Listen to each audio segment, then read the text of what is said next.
Hey, folks, So, joining us tonight, we're going to have gallery and a whole lot more, but we're going to have an update on Level Up. Now, if yes. you're if an older member, an older or more seasoned member, let's use that term, the seasoned member, you know that this club, this organization, this gang of people are going to get together for a Level Up, and that's going to be our get together, our hullabaloo. And we're going to be in Wisconsin in 2026, and we got a gang of 8 plus. That's right. We're bigger than the World Protection Agency or whatever. We got 8 plus people working to put this thing together, and these are all volunteers, all with dedicated responsibilities, all working in their part of this project. And we're looking at every single want or need we have to put on an excellent program. And we're almost 2 years, we're less than 2 years away, but we're putting this thing together for you. And we're locking in dollar amounts and plans and how do you register and all this. We're looking at alternatives and things to go along with our programs for others to be involved in. We're expanding the world on this because we've seen how other people do it. We can do that, but we can do that with style, finesse, and a little bit of panache. Right. So we're Right. going to put that together for you. We have a team doing this. And this is one of the groups that this is one of the projects that this group wasn't supposed to accomplish, really. We have a world-class website. We have the only world-class website dedicated To to what? wood. That's it. There's only one. Oh, has it? There's only one wood turning website like this. And we produce every other week, we produce an awesome newsletter. And doggone it, I just handed mine to my neighbor just about a minute ago. Thought I got it back from him. Um, we produce a newsletter every other week. That's right, every other week, a newsletter. And this is photographs of work and articles of work that come from you, our membership. And we really solicit that. Our editor, JJ, puts this thing together for us, and he's always out for more stuff. And he'll make room if we have more stuff. And that's the beauty of the song. And what I was showing somebody a few minutes ago, the guy said, "Who counts all the?" He was looking at a piece that I can't Hawkins did or somebody had thousands of pieces in it, and he says, "Who counts that would they?" I said, "He's a wood turner, and it really matters to wood turners." It says, "It's like how thin can you make the walls? What kind of finish can you get on it? If you make something hollow, how big a hole do you make at the top so you can feel on the inside?" There's certain wood turning rules on this stuff, and we all need to follow them. So we show all that in our newsletter and on our website. And folks, we have a pretty good Facebook page going. So if you got all that, oh, I got to tell you, I saw a guy this week turn a piece, really nice piece. And y'all know I can't do names. It's terrible. But it was a turn piece, beautiful work. And I put in there, when you finish it, send us a photograph. And then I thought what I did broke the rule. I kind of indicated that maybe he wasn't finished with it or he needed to do something else with it. But that I had apologized because no, if if that's what he wanted, that's what he wanted, that's what he's got. But what we want to see is your piece. And if we see it in stages, that's even better. Like if you rough this thing in its natural wood and you've just got all the cutting and slicing done and you sand it all out, and it kind of looks vanilla, but it's got some strawberry in there, and you want to bring it out, and you're going to bring an oil in there. You're going to bring a little bit of oil and maybe a little bit of rouge or whatever, and start making the thing pop. Can we see it in stages? Can we see it in different parts of progress and tell us what you did? Yeah, because we got wood turners that like to know, wow, how'd you make that happen? How'd you make that pop? I like that. My wife says, I asked my wife what color wood she likes. She likes that. Everything's got to be that color. Well, that's sprayed on finished from wood shop down the street. That's not a color. That's a dye they sprayed on top of junk wood from Vietnam. And she says, "Oh, but the color's really nice." And, well, that's why you bought it, because it was a nice color. Wood turners, we don't go for nice. We go for magical. And precise. And that's what we want. So give us stages. If you got a really unique piece and you're turning it, get the camera out and show us how you're holding it, how it turns, how do you chuck it, how do you cut it out, how you planned it. We want to make room for all that. It's more than just saying, look what I did. We'd like to know how you did it. What came from here? What came from here? What put the piece together? What made it click? And all your thinking and what's going, because we may have some new members that are just getting into your mode. Yeah. Wouldn't it be nice for you to say, I showed the guy how to do that? You see, I brought him along and he's really mastering it. I love that. When I see people that I've taught turn out some nice work, I was like, I taught him how to do that. You've done that in your heart. You've done that. So that's why we have all this. And the same thing goes with the website. You can send us multiple photographs also. But it's all the way we do right here. One thing Worldwide Woodturners does, we've always done it from day one, we share. There's no hogging, there's no line, there's no hierarchy, there's no I can't do that, I don't belong. If you're here, you belong. No matter what they say, you belong. And if you're new, all you got to do is say hi. And we'll say hi back. We'll invite you to join us. And if you got something to show, put it in the chat, say, I have something to show tonight. We have co-hosts. And those co-hosts have design responsibilities. And one of them watches the chat and lines up all the names of people that want to say they want to show something. And then they introduce you. When they introduce you, give us your best. Really, jump up on that soapbox and show us your work. Be prepared to tell us what the finish is, because I want to know how you made it sparkle. All right, let's get on to that. It's time for the gallery. All right, Matt, what we got for gallery Well, going on tonight? We're gonna start off in high gear with Ruby. In high gear. I don't know, but you should know, Matt. I'm short.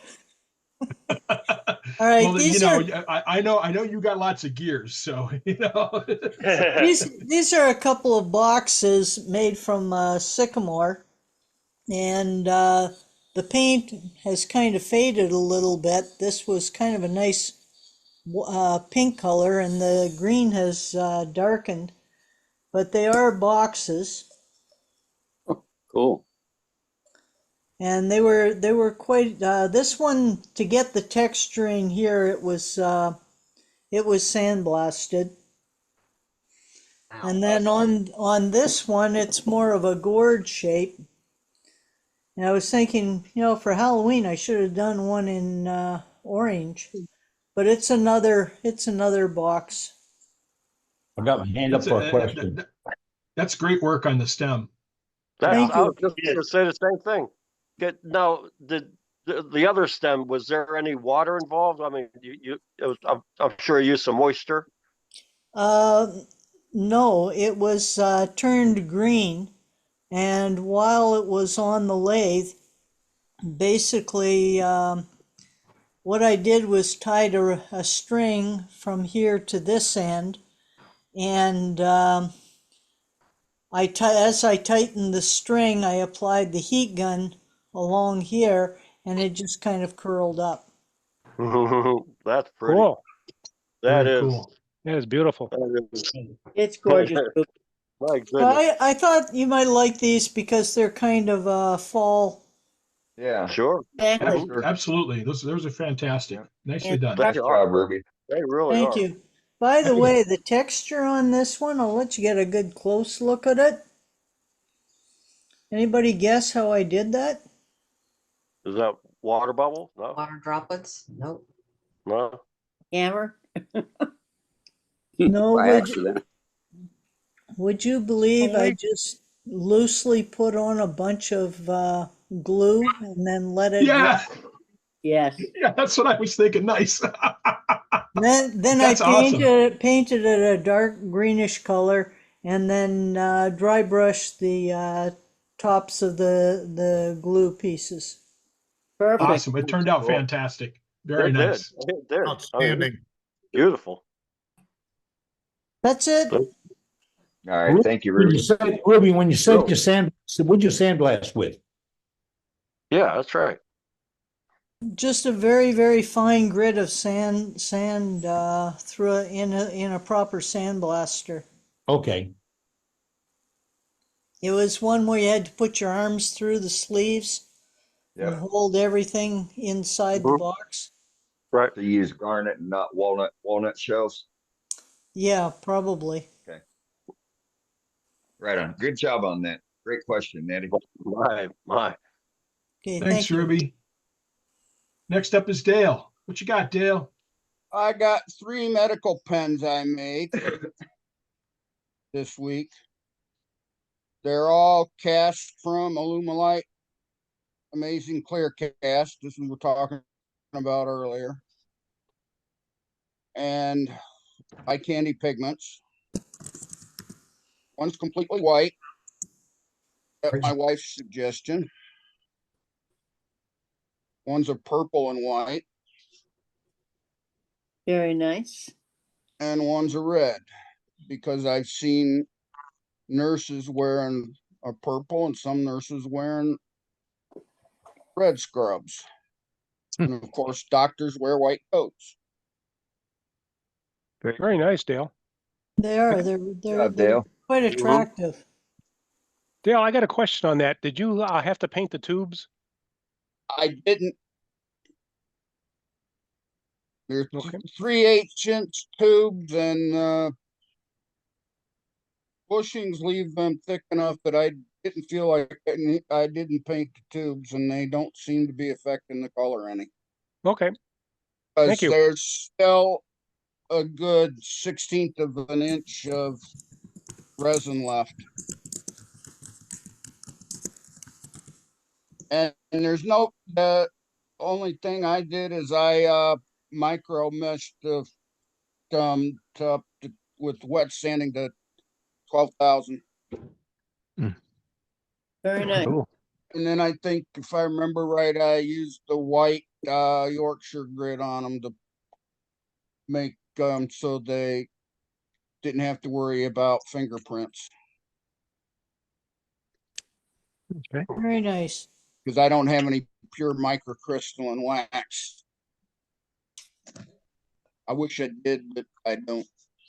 And I have to be real careful about how much I spend on my hobby because most of my other expenses to live take up all my retirement income. Yeah, Nice a lot job, of us Dale. are there. Great job on the I hear pins, ya. Dale. Thank you. And I'm Nice hoping job, Dale. maybe I'll make a little bit of money at my craft fair at the high school on Yeah. Sunday. For sure. Good luck on that. Yep, Good luck.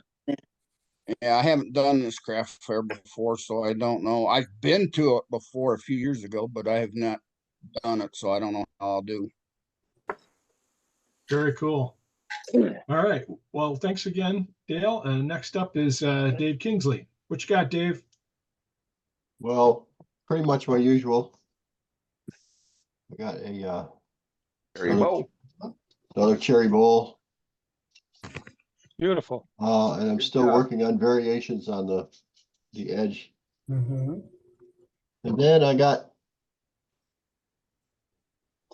found a piece of wood, and it was one that when I did the coring, cutting up of the logs, I had some that was what do I call it? Looks like locust. No, this is cherry. Yeah, But- the one in your right hand. No, they're both cherry.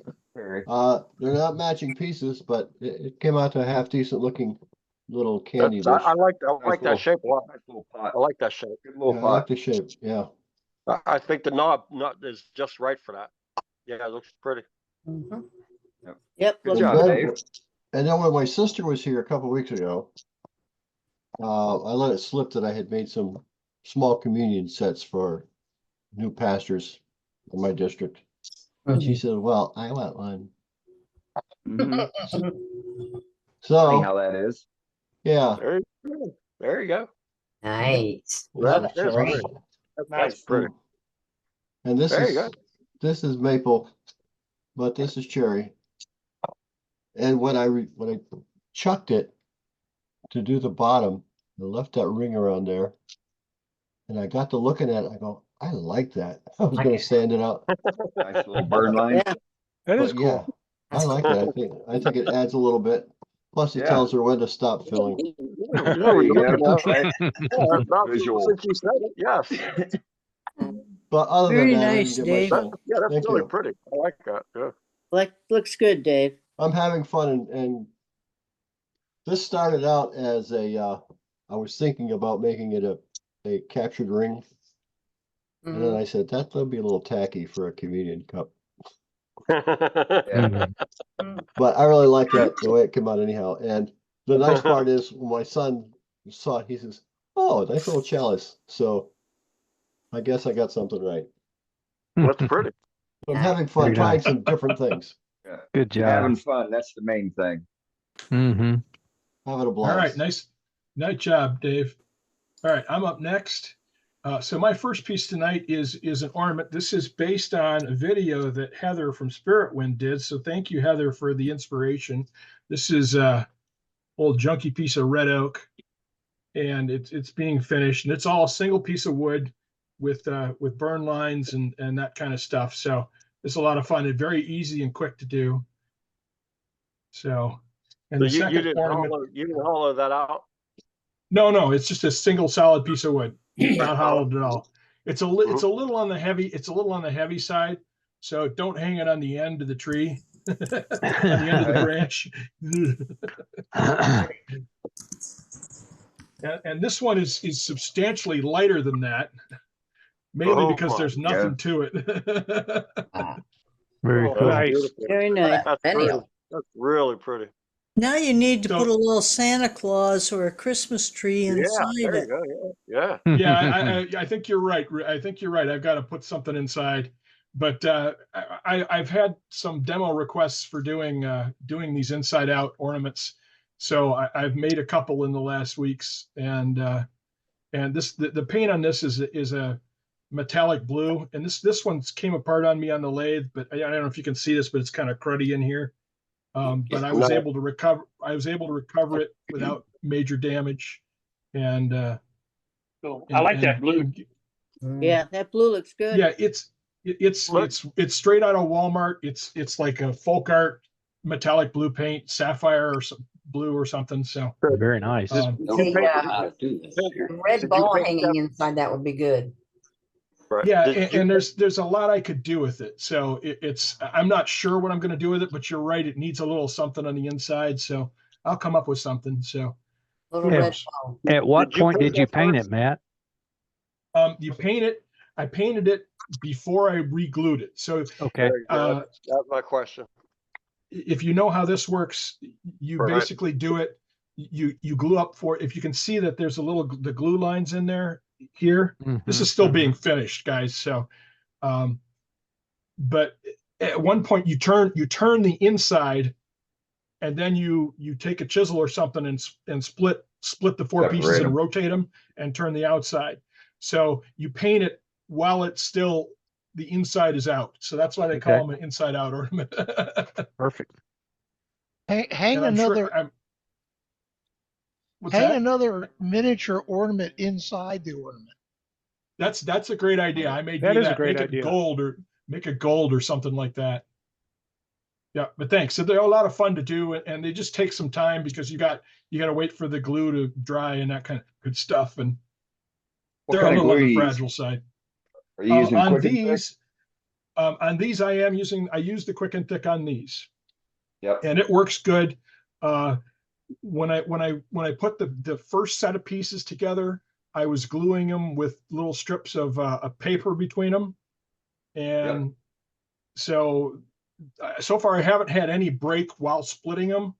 I had one come apart on the lathe in the demo 2 weeks ago, but that's how it works with a demo, right? Yeah, but- yeah. I made 4 in various stages so that I could recover and get back on the That's lathe. great. That's good. So thanks very much, everyone. Very nice. So Oh, you're welcome. Nice job. Yeah, there's, Thank yeah, you. I'll have a lot to, when I demo this for y'all, I'll have a lot to say about it. So next up is Joaquin. JJ, Alrighty, first, let me share screen real quick. There it is. Okay, somebody sent me 4 photos of Fogwood bulls. This is one of Right. those photos. They texted to the email address. Photos are great.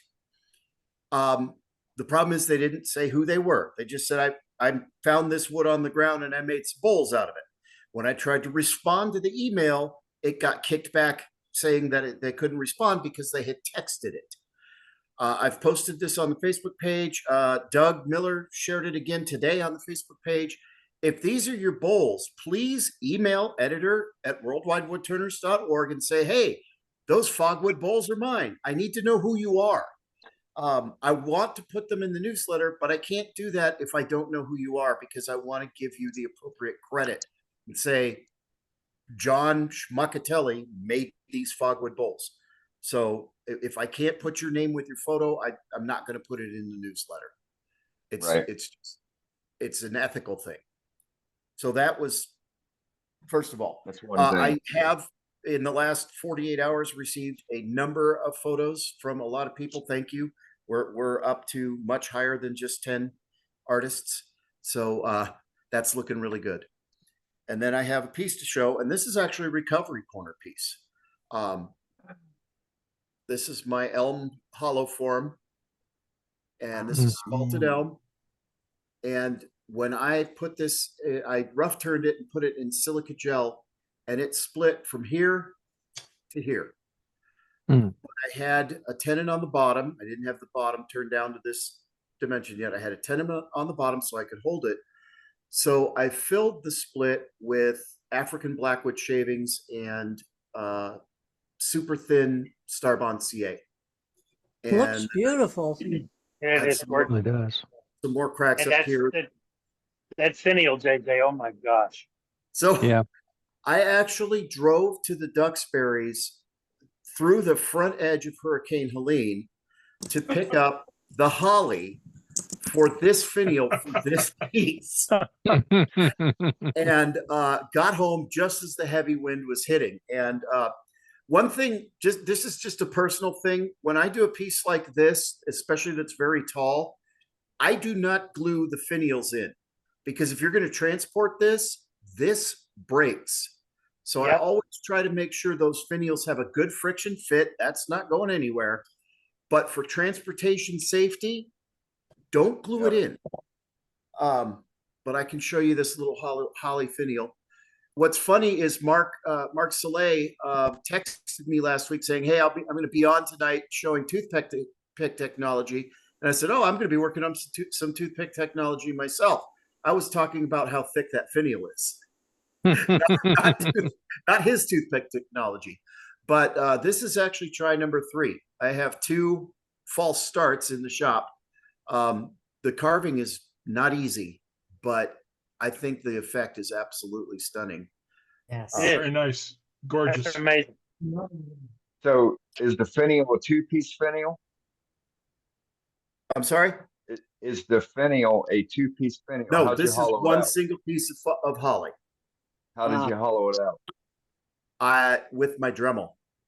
Okay. And with my Dremel, and I have some Japanese needle rasps that are very, very small. And then I have some jeweler's files. So I got in there with the Dremel, did a lot of hollowing, and very carefully and very patiently, and it wasn't fun. Yeah. And then I got in there with the needle rasps, and then I got in there with the jeweler's files, and then I flossed with sandpaper. There you go. Beautiful. And I actually spent almost a month just agonizing over how am I going to hollow that finial. Yeah, I bet. I mean, I thought about 2 parts. I did. Yeah, I would have done it. I would have done hold it it. as a 2-piece. How did you hold it? How did you hold it to do the hollowing? I have a well, pin jaws. First of all, that's that is Okay. a 1/2 inch, and that was put in my pin jaws. And then I have a articulated carving mount, Carving station. carving mount that goes into my Your tool banjo, rest. into your banjo. Yeah, it goes into my banjo. And so I just unscrew the chuck from the lathe and screw it onto that, and then I can move it all any way I want. I can rotate it, move it in any angle. Yeah, all the way. I'm sure it helps a lot. Oh, it's Yeah, massively useful. I'm really thinking about getting into some more carving. I would like to know more things of different names of types to buy. Dane and I Take were a look at talking- Bestwood Tools. Mine's from Bestwood, and I love it. Now, one thing, the photo, I've been agonizing over the photo that I put in the Facebook group because it looked like this was dirty. That's actually a sharp plane and then a bead, and it's the reflection of the plane back onto the bead. This is smooth as glass. It's just the angle and the light, but that's actually clean. So the photo is deceptive there. And actually Martin Clarkson was watching me when I was working on this live on TikTok. And he had mentioned the shape. This is a very classical European lantern shape. If you just look at older pieces, this is a very, very classical shape. And that's intentional. It's 100% intentional. It's beautiful. Thank you. It is. It just is. And Really. Wow. it's also a very tight fit. So tight that you don't want to leave the finial on to test it. Nice. But this isn't necessarily functional. It's just good to look at. So that's all I got. You made it for other wood turners then. Okay. Yeah, I made it for other wood turners and or just to look at. I mean, if you wanted to use this as an urn, it would be great because you'll never get it open again. This elm. The one thing I want to tell you about the spalted elm, it is aged. The elm I have on hand is aged, but it is not dry. And there's a difference between aged wood and green wood. Green wood has moisture in the cells at the cellular level.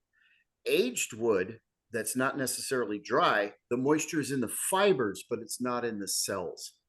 And so this has moved. This lid has gotten tighter and looser, looser, like 5 times in the last week. It's just this wood is moving all over the place. So that's just something. If you're using something that has a fairly open grain like elm or ash, pay attention to the humidity, the relative humidity. Wow. Very cool. JJ, that demo you did a few weeks ago with making that lid, believe me, I was watching, I was paying attention, and I could do one too. I'm popping one, but you can't hear it. But yeah. Well, how are your boxes doing? Have they That's what improved? I was pulling on one. You can't hear it. So yeah, I know they're great. They're great. Good. Thank you so much. I wanted to say thank you. Oh, you're welcome. Thank you. Very cool. Thanks a lot, Joaquin. That's a beautiful piece. All right, It we're going to really is. switch next. We're going to switch next to Paul Hannaby because Paul was on the list for something to show last week and probably fell asleep on us. So Got there eventually then. yep. So what you got, Paul? Good evening, morning. I've got a bowl. This one. Oh, Wow. My goodness. That's That made is from cool. Sequoia, giant redwood. Wow. And what I've done here is sort of carved out between the growth rings.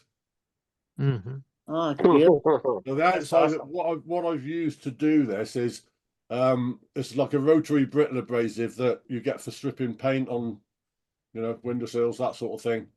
I've got quite a coarse one and use that, and I put that in the lathe, and then I had 2 hands on this to follow the growth rings and take out the soft growth between the sort of the harder winter growth on the growth rings. And then Cool. the inside, that's just done with sandblasting. So it's difficult to hold it so you see the texture, but that's got, hang on a minute, got an idea. I'll put Yeah, that in, it's- you can see. Oh, the yeah, texture better. yeah. Oh, So wow, that's just very done with cool. sandblasting on the inside, and the outside after I'd done it with the Bristol abrasive, I did the outside with sandblaster as well, just to sort of give a similar sort of surface all over, and then sprayed it with a white acrylic paint. So that's the natural color of the Sequoia, or Wellingtonia as we call it here. It's a sort of a pinkish color, but I think with this, I just like the dark and shade, sort of light and shade, that the white gives it. So I mean, I made one of these many years ago, and this is another one of the same. Or well, similar, not the same, but I thought I'd revisit it. I had an intention of doing that for quite a long time, and eventually got around to doing it. So that's number 2. And then on the bottom, what you're saying, I engraved so it as Paul, well. you made a carved line down each grain line. Is Say that, again? is that so you made a carved line in between each grain line? Yes, but the tool I used to take out the softwood between the growth rings is a rotary abrasive. Just beautiful. It's like nylon fingers but they're supposedly abrasive. So and they sort of conform to the shape as you're carving it out. They follow the grooves and carve it and cut it back. See how Beautiful work. It is. That's just beautiful. Yeah, that's a great awesome, piece, Paul. Paul. So something a bit different. Oh, Right. Yeah, It took me 20 years to do number 2. Right. Yeah, we'll do number But, 2 in I thought about, I mean, the first December. one I did was white also. And I thought about doing another one and doing it black, but I haven't done that yet. But I might yet do another one and do it black. Maybe, I don't know whether I'll scorch it or color it black, but I think I'll have another go at this as well. I've got another couple of bits of the same wood actually. Yes, Be a great candidate for like dry brushing or airbrushing or something. Yeah, could be. Yeah, I mean, I almost thought about this time, instead of it just being pure white, was to sort of airbrush it from an angle with a bit of blue, just to highlight the peaks.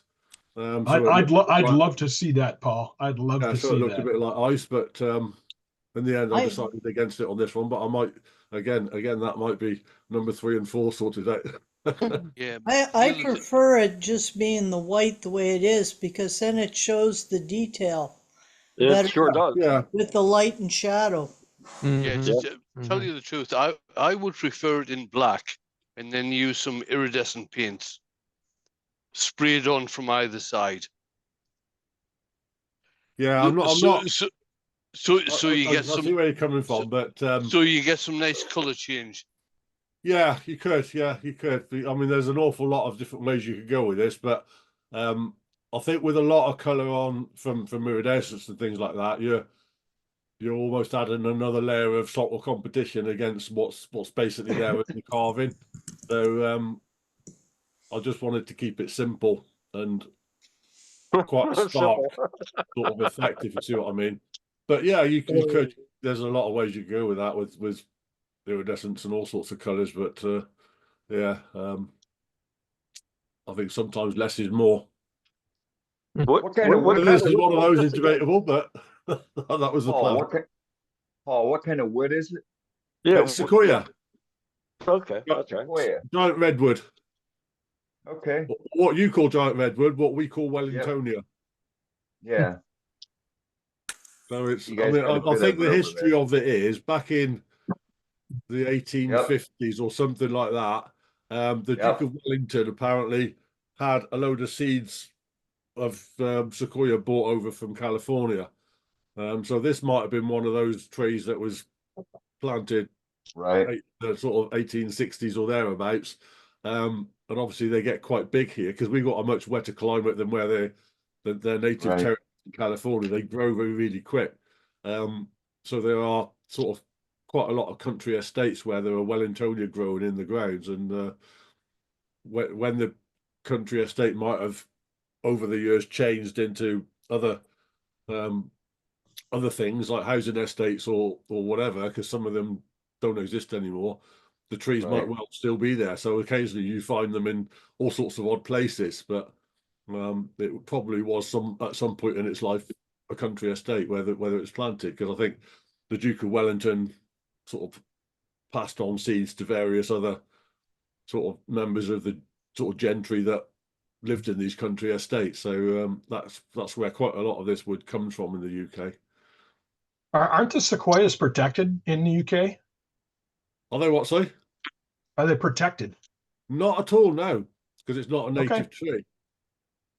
All right, So interesting. Okay. they're not protected as a species, but what happens in this country is if a tree is in a particularly a prime spot and it's a sort of in a way a public amenity, then it might have what they call a protection order on that tree in that location, but it's not applicable to the entire species in any way. And I don't know of any tree in the UK that is, but there are specific trees. I mean, where we live here, there are a few big old trees and there are protection orders on them because of what they are and where they are. But I mean, some of them are it's just another oak tree, but because of where it is and its value to that community, it's given a protection order. So that happens here rather than somebody saying, right, all of this species is a protected species. That doesn't happen. No, not that I'm aware of. Gotcha. There's more sequoias in the UK than there are here in California. Is there? Yeah. I didn't know that. That's why ours Cool. are protected. Yeah, probably, yeah. But I mean, the ones in this country, the oldest ones, as far as I know, are from the sort of 1860s or thereabouts. I think it was. I might be wrong, but I think it was 1859 when these seeds were brought over from the US to for the Duke of Wellington. So potentially that's the oldest tree, which is what 170 years now, roughly, isn't it? So yeah, I mean, even within that period of time, some of these trees have got pretty big by our standards of trees. They're certainly. I mean, there's one I go past now and again. It's in the road where my mother lives, and it's got to be across the trunk 12 feet, which for this country is quite a big tree. Obviously, that's nothing compared to the big ones in California, but given 160 years or so, 160, 170 years, it's achieved quite a size given the short space of time. But yeah, I think our wet climate obviously suits them well. They grow fast. Yeah, you're right. Very cool. All right. Well, thanks, Paul. A beautiful piece. Lots of Yeah, discussion. definitely. Yeah, Beautiful. Great Next up is technique. Al. Oh boy. What you got, Al? I have to follow that too, huh? Oh boy. Now, Ruby, I don't understand. Now, how do you ladies do this tomorrow? You know, how from broom to broom, or do you have now motorcycle? They have a motorcycle helmet. So you have what a broom helmet? Is that? Yeah, that's about the right shape. Okay, so it's a broom helmet. Okay. That's Yeah, what you and call you it. have a string to hold it in place in case there's a heavy wind. Okay. I'm trying to make sure how this all works. I'm gonna understand one day. 50 years with my wife, I still haven't figured it out. This week I've been into hollow vesseling. This is a piece of walnut. That's cool. And it's just I don't know what this is. It's painted black. It's hollowed out. I still have to clean the bottom of it up yet. I like the shape on that piece. Yeah. It's just a piece of square, and you know. So I've It's been fun to playing do. That. Beautiful. What's finished? Now, the craziest thing, I've been working on this thing all week. And it's the biggest thing I ever did. It's 20 inches. It's 20 inches. I don't even know if I. Wow. But imagine this thing here spinning. You know? And I've got it almost hollowed out, and I broke it and I played around with it. And I don't know if I can. This is a, believe me, talk about a white knuckle ride. Yeah. It was a ride trying to get this Looks thing like going. a Canadian goose. Well, it can be. But I got a lot of curves in there. Yeah, you And, do. I like that. I like doing it, but there was a lot of air. You know, imagine, you know, spinning, you know, one at a time. And I couldn't get it any further than probably 300, maybe 320. So it was doing a lot of bouncing, shaking, and stuff like that. But maybe I've got a good probably inch inside yet to go to hollow it out. But that's what I've been working on. Hopefully, I show it next week finished. It looks great. Wow.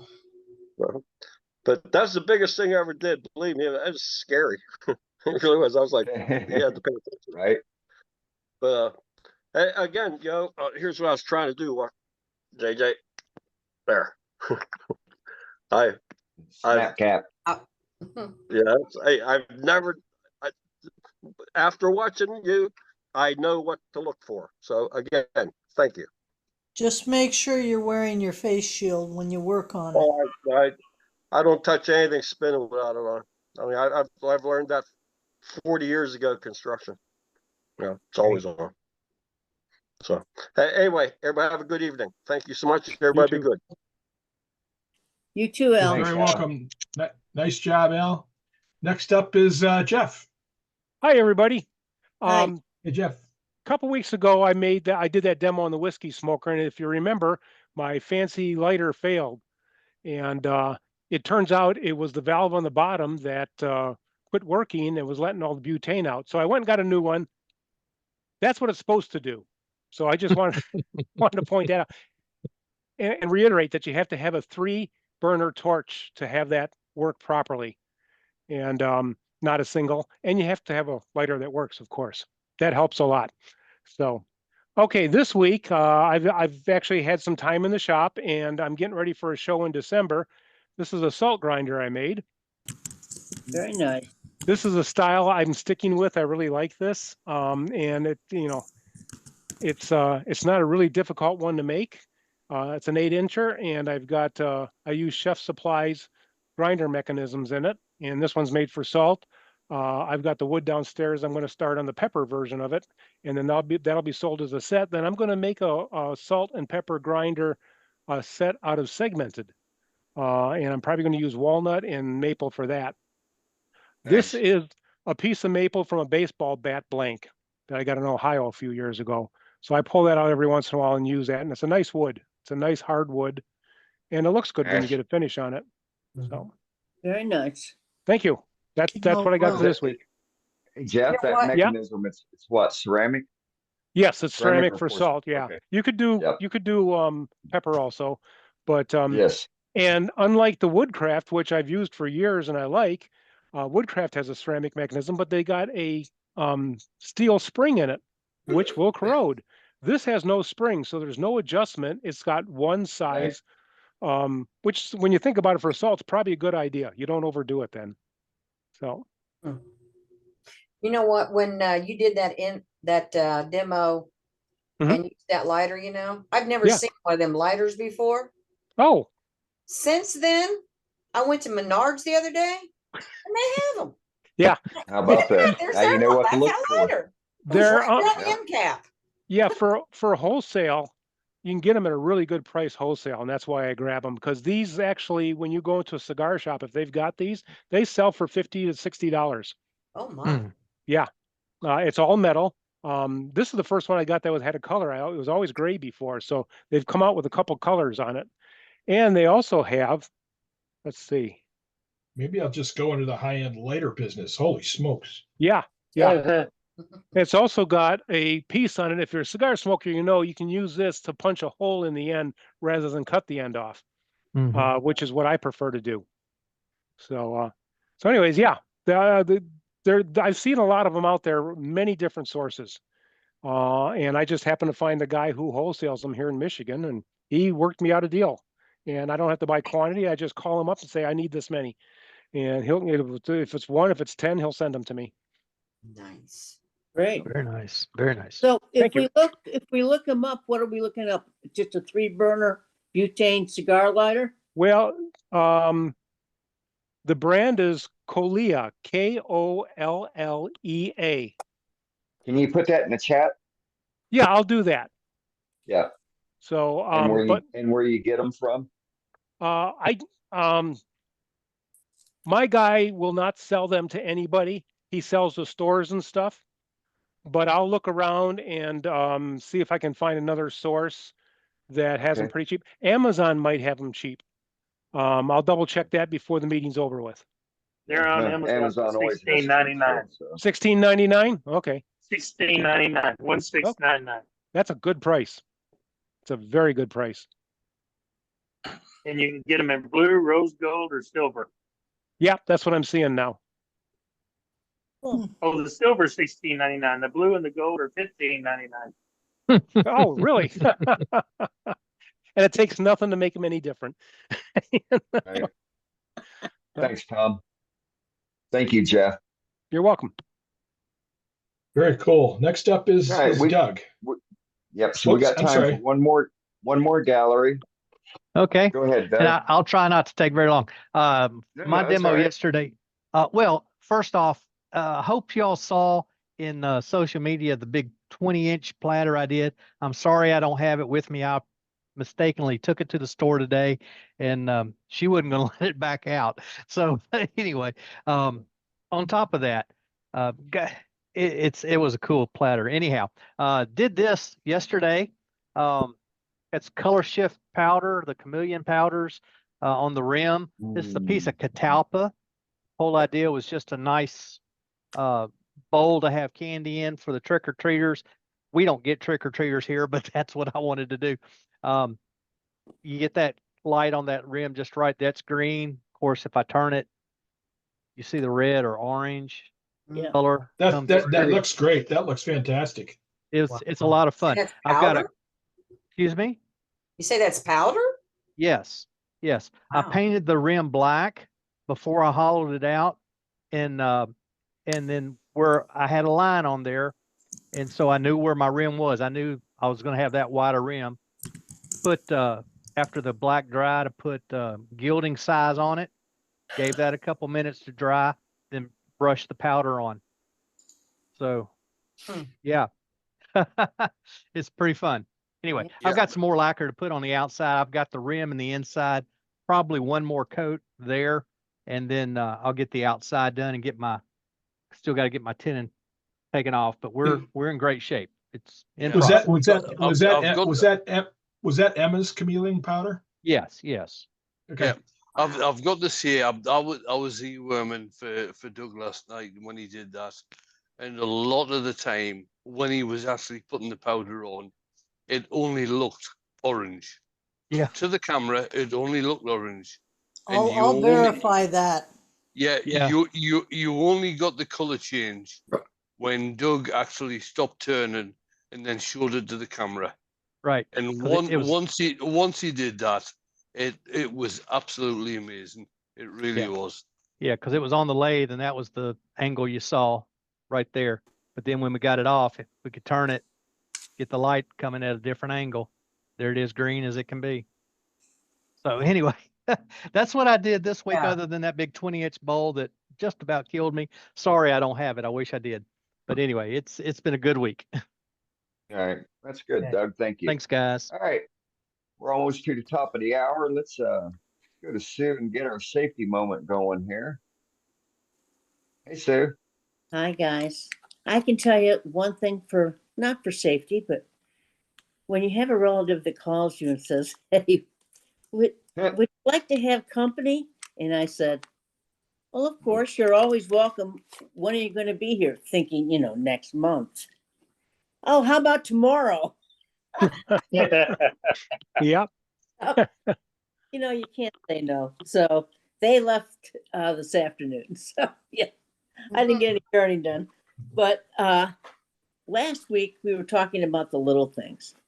And I liked that. We have to be aware of the little things we take for granted. And if we're going to go out to shop and we've got slides or sandals or thongs on, and you say, yeah, I'm only going to be out there 10 minutes. So you don't bother taking the shoes off and bending down and tying your shoe, or you don't have a leather slipper to put on. Take that couple of extra minutes, because it's the little things that come back to bite us in the foot. So, folks, be careful this week. Remember the little thing so that we can see you next week. Take care now. Thank you, Sue. All right, thank you, Sue. Thank you. All right. So we're at the top of the hour now, and we have our demonstration ready to pop up. We got Billy Burt, who is inviting us inside of his shop. And he's going to do a demo for us. And so I was wondering why he wasn't in housekeeping. his comfy chair. And so, as always, with the demonstration, we want to keep our comments. Nice patch. Nice patch. We want to keep our comments and suggestions. Look at him go. That one's okay Till too. the end of the That's too program, clean. until Oh, that one too. Yeah. until the demo is done. If there's any questions, you can put them in the chat. I will relay the questions from the chat to Billy at opportune times when he's doing a tool changeover or changing over his project.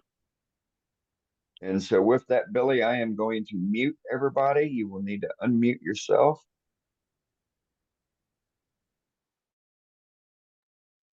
And we're live. Give us a shout out, Billy. Well, I was trying to get my mouse to work. I There we say go. mouse, We got you. my pad. So I'm gonna do my gallery thing now. I've been working on. I ordered that dozen sea urchin ornaments off of Amazon. There's 3 of the little pink ones. There's 3 green ones, 3 purples, and 3 Sputniks, and I'm really happy with them. Yeah, I got the first one done. This was believe it or not, this was a stabilized dyed purple blank, curly maple, I believe. And when I put the sanding sealer on it, it turned brown. I have no idea what it's going to do when I hit it with lacquer. We're going to find out. But that's my first one done. Only thing I got done today was destroying a stabilized maple burl pin blank that I was turning for a finial for another one. Anyway, my demo tonight is Dane. Dane told me, he said, don't do a bowl, don't do anything, do something spectacular or amazing or different or whatever. And yes, I did. I'm like, well, what can I do? So what I'm going to do is I'm going to, let me change cameras. What I'm going to do is I have this piece of cracked semi-spalted, it looks like maybe in a few places, hackberry. And I'm going to turn a pumpkin box. It's in grain. This is the grain growth you can see maybe, but it is the end grain. And I'm going to turn a pumpkin box, and I'm going to, for lack of a better word, flute it, or at least that's what I'm going to attempt. attempts being the operative word. Blow my face shield out. Of course, the air compressor chooses now to kick on.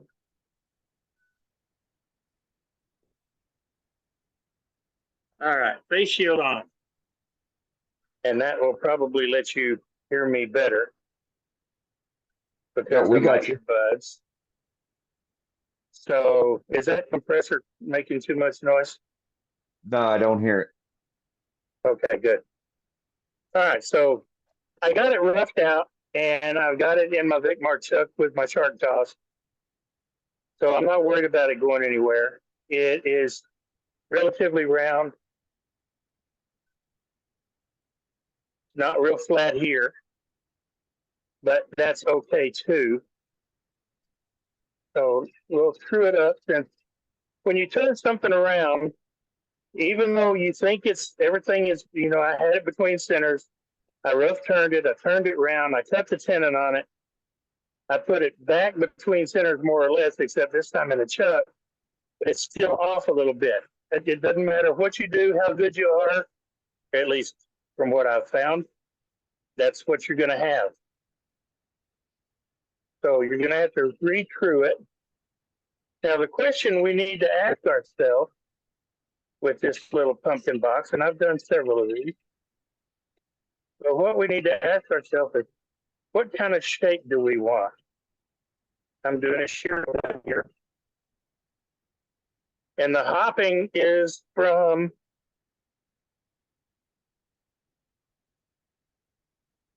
my cracks. And I'm not worried about the cracks. And we'll find out why after a while. So what we need to ask ourselves is, do I want it to be a relatively round pumpkin, or do I want it to be somewhat squattier? And I'm thinking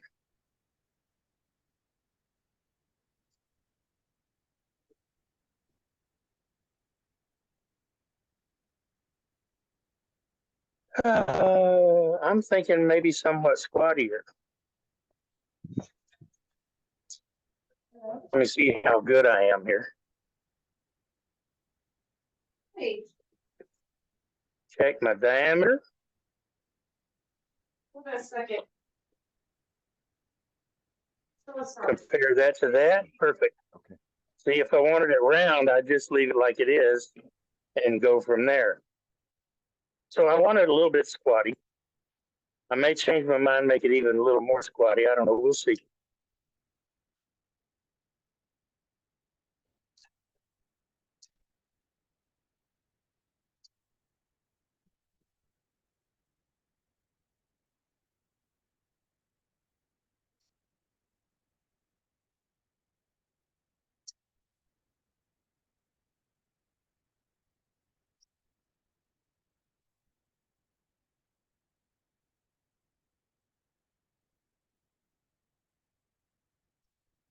I'll fix you.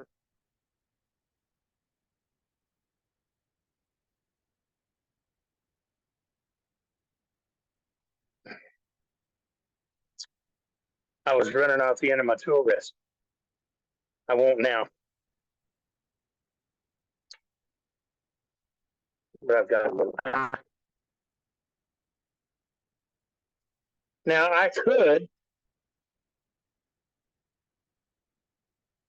I could park this off and try to use it for the lid. But I'm not going to worry about that because I already took a cookie off. And I know this is flat. So we might use that for the lid.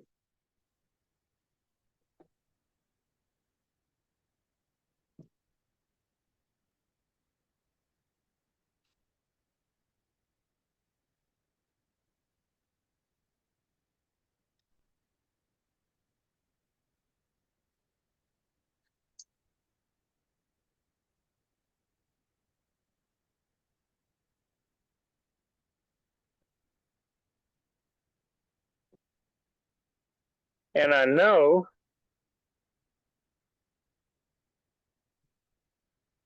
I made my mark down here. So that's going to give me a mark to shoot for. I'll do the same thing up here.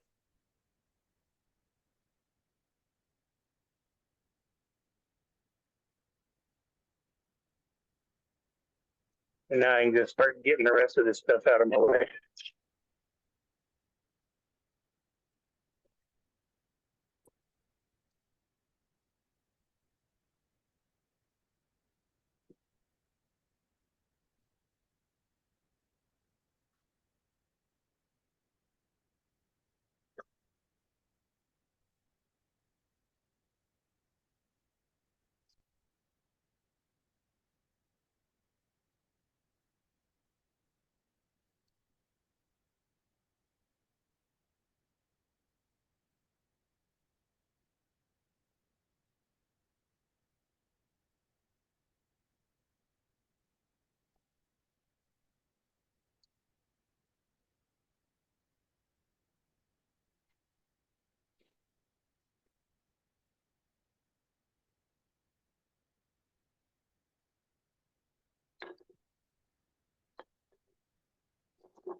Now,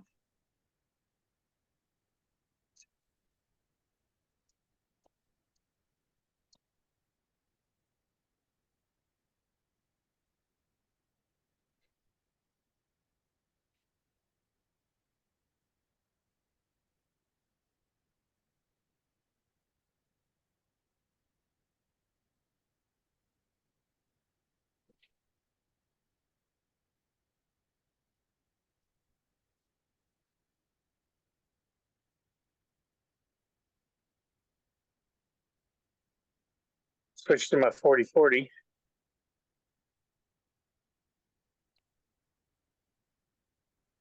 Ooh, I thought it was sharp. Yeah, I was wrong. it'll let you know. Yep, it did. It did.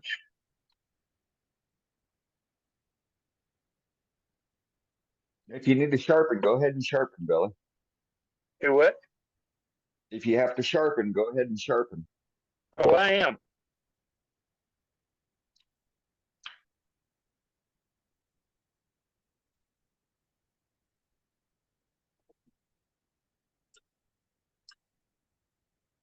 That's what I'm setting up to do right now.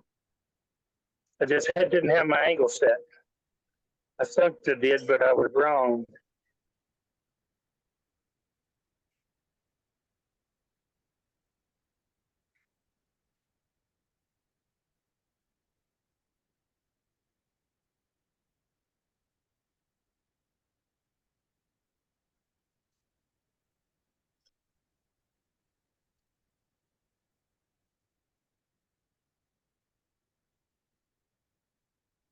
All right.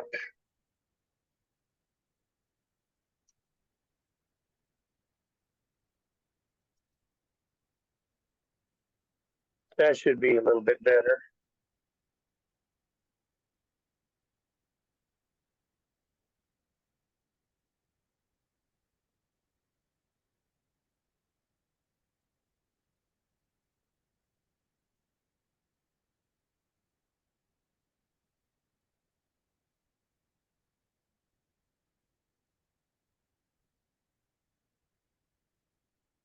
It'll be squattier than I had originally intended. But why is that? Well, because I got carried away. That's why. Oh, it's all good.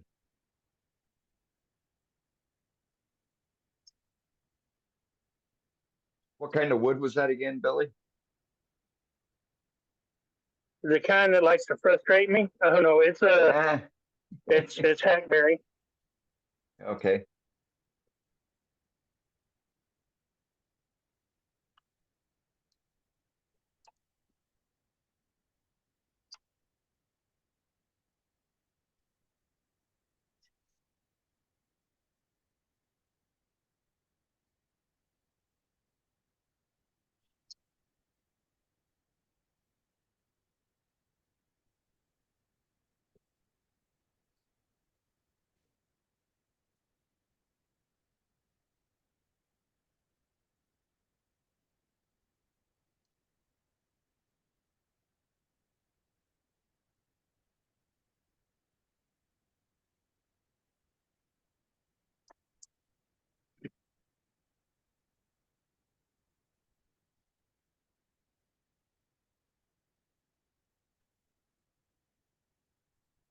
All right.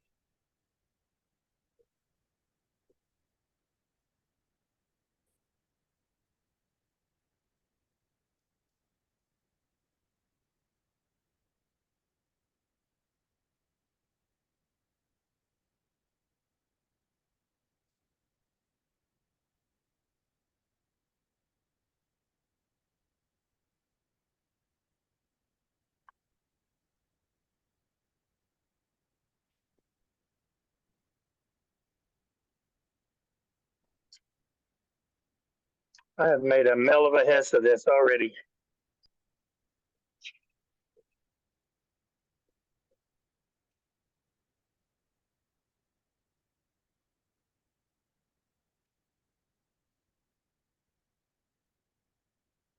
What size was your round nose scraper there, Billy? That is a 1.5 inch.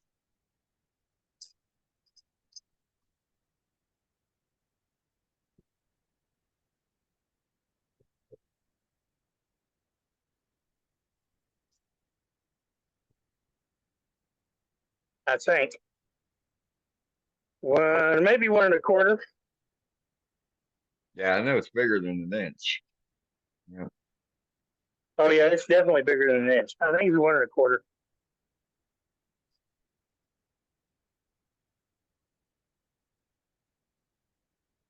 It was dull That's too, good. if you didn't notice. Oh yeah. Yeah, so what he's doing there is getting rid of his ridges and tool marks, doing a finesse cut. Well, if I was calm and taking my time with my gouges, which I was not doing, Uh-huh. you know, live demo and stuff, all the time gets me.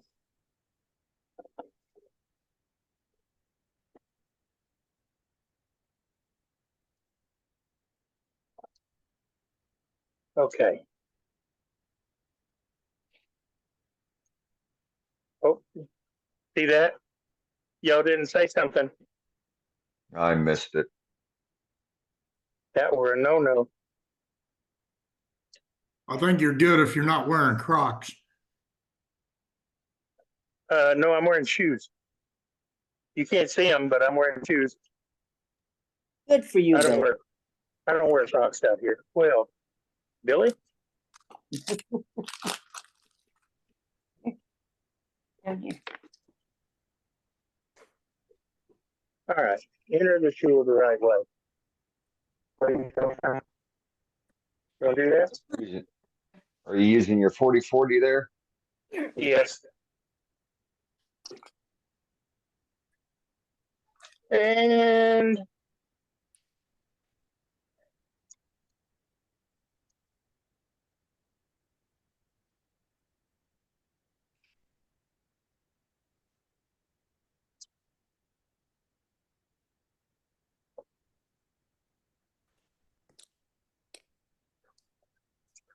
No more.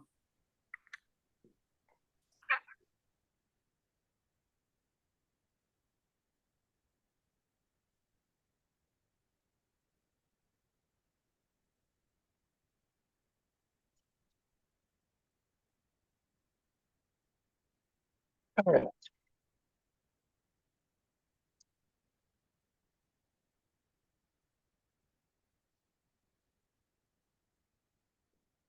Yes, this is another scraper. Bowl scraper. But it works. Don't put that there. Oh yeah, it's good for doing a cove.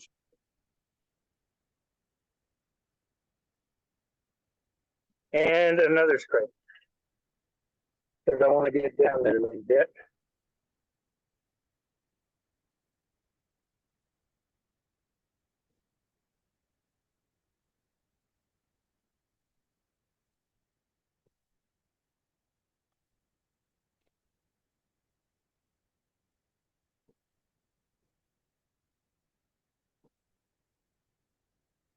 I picked this little spear point scraper up used at the slot.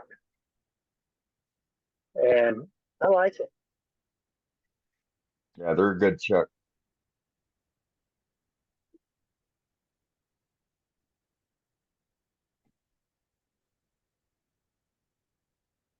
Now I have made this pumpkin a whole lot squattier than I had intended.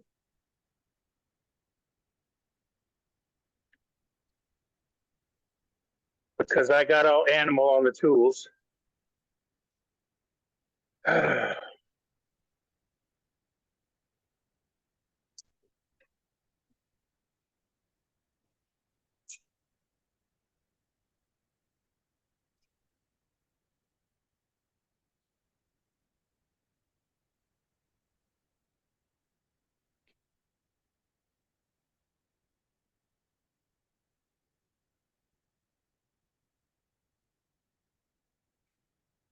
But not all pumpkins are shaped the same.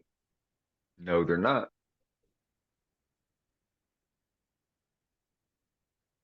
So I have a natural line here that I'm going to follow.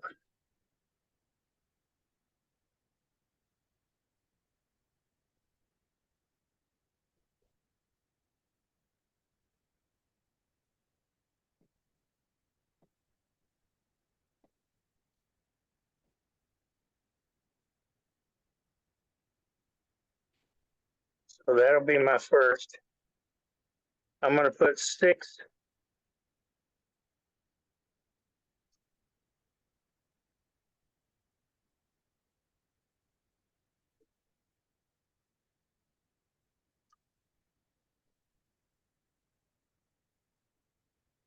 flutes around this pumpkin. Or at least that's my intent.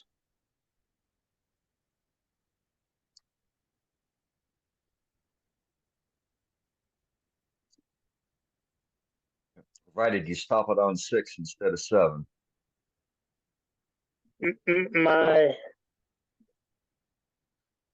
This lathe has 12 index holes.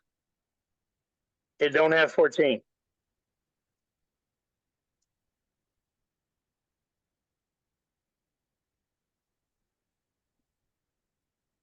And I don't know how to do 7. All right. So 6 it is. Great. Huh. You able to include that crack as one of the lines? I am actually this one and that one. Oh, great. Good job. That one missed. Now we'll see if my contraption works. Did I demo this once before? I don't think I did. No, I don't think you did. Well, I created this monstrosity.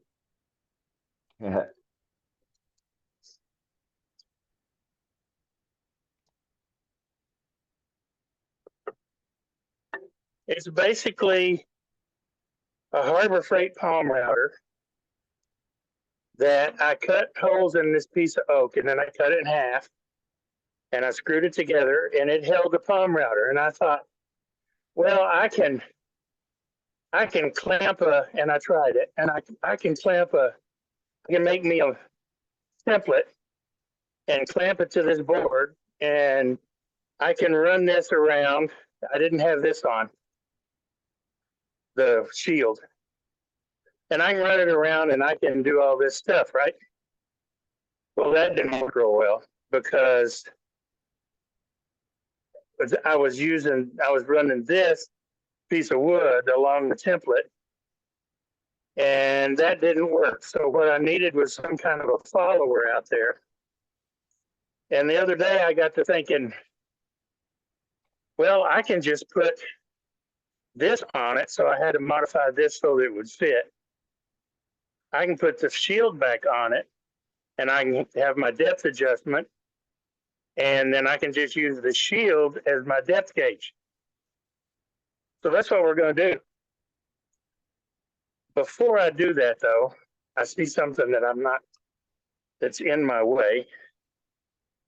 So I'm going to gently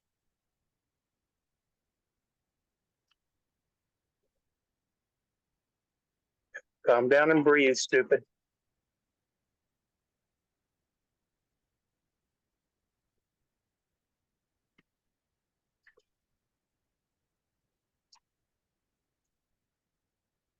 Get some of this out of my way.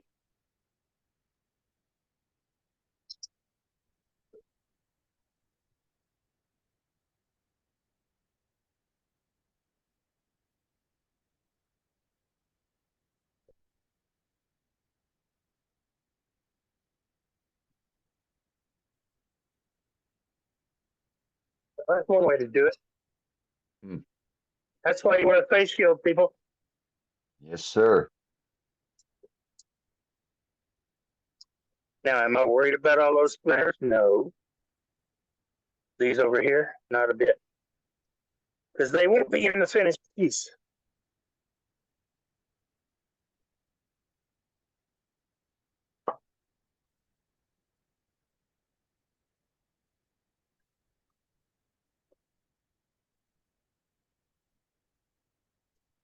Now, the trick is going to be whether or not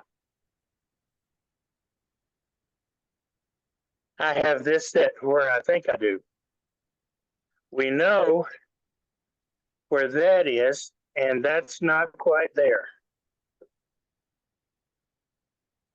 I need this to go down just a little.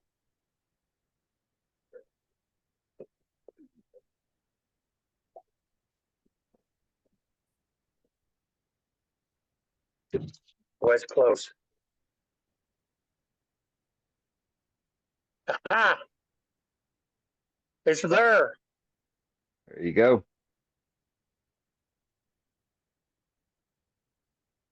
Now, because this is partly in the way, I'm not going to be able to get all the way down, but I can finish that off by hand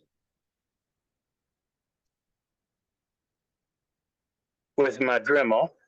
You know, because it doesn't matter what you do, you're going to have to do some finalization with some kind of a rotary tool anyway, and clean up and that sort of thing.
Hey, Billy, take your time.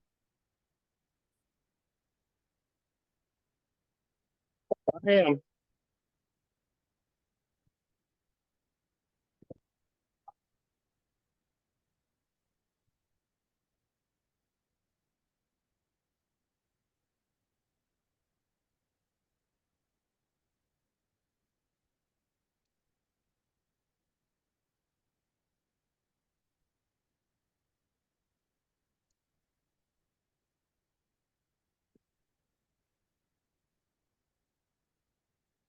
Watch your router.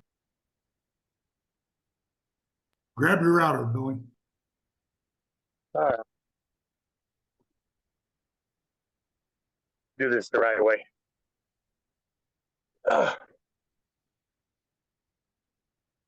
He says, as it's full of dust, wood shavings. Yeah, that's why I have tape over mine. Yep.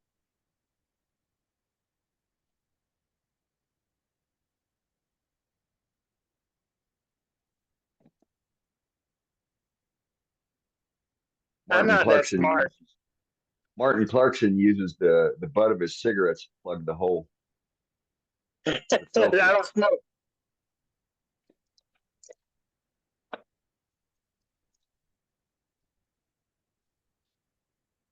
Yeah, I don't smoke either. Only when I'm on fire. You know, this is what I like least about this lathe. Oh, I hear you. I was laying awake the other night thinking, how can I? There. Now I know moves. I was laying awake at night the other night thinking, how can I create a thing that'll screw down in there and have a spring lock like on my 3520? On my 2014.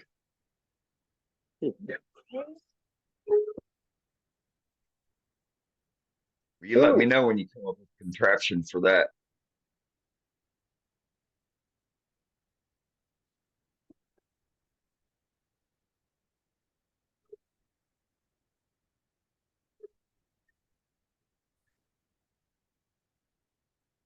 What we're going to have here is an extra wide groove.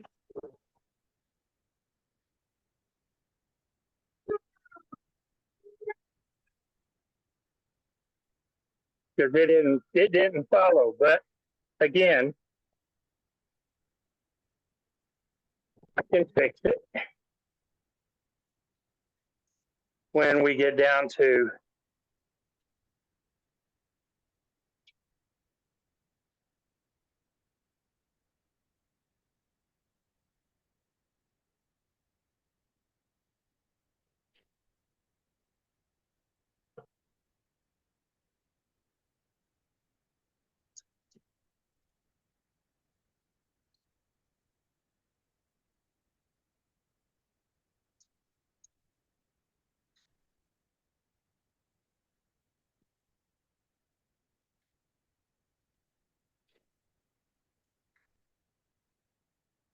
When you're carving your lines in, Billy, how deep are you going with the router? I have a V groove, and I don't think it's a 90 degree. It's probably an 80 or a 75. And I'm going just over 1/8 of an inch. Okay, right on. Thank you.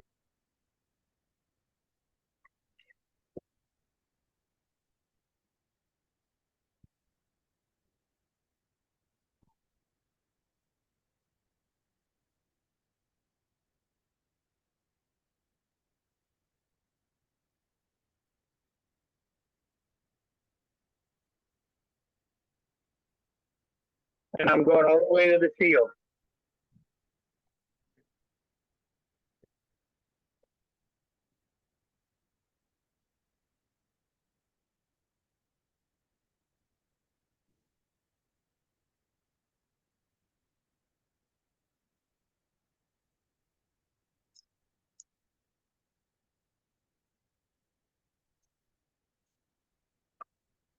Of course, it's too tight to turn.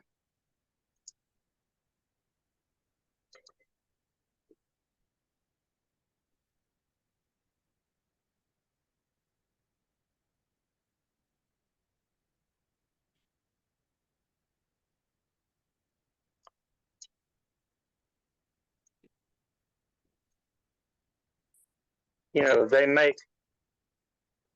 I think somebody makes a commercial fluting jig It would probably be a whole lot easier to use than my setup. No, but this is great. It shows that you know that it can be done like this without, But I'm you know, a cheap and product. stubborn.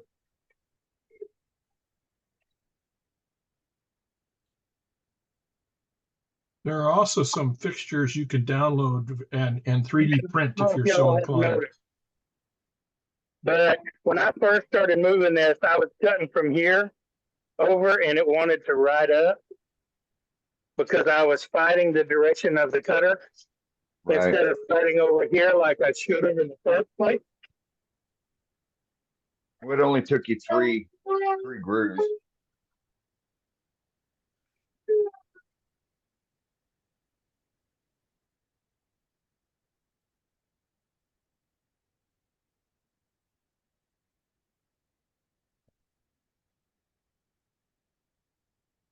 So see, y'all get to see all my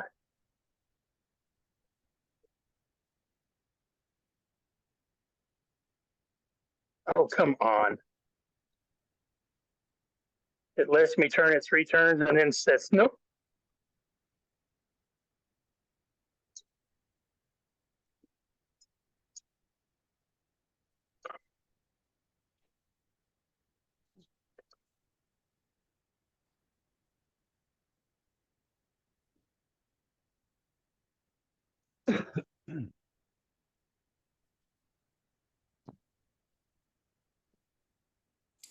You could make a jig that has a pin that goes into the little openings on the back end of your chuck.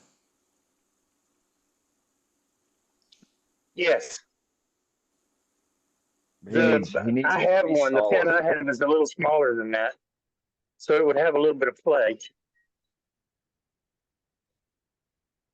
Yeah, it needs to be. That spindle's got to be locked down. No chance of movement. So that's what he's doing here.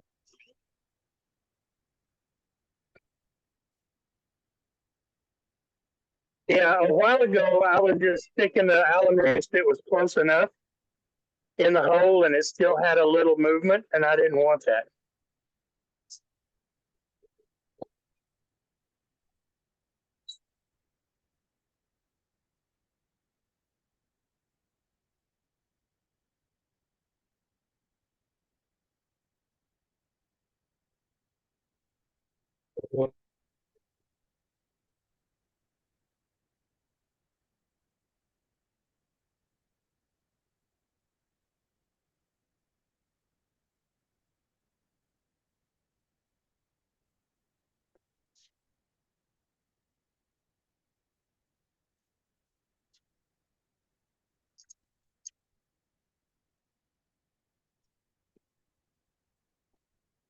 Come on.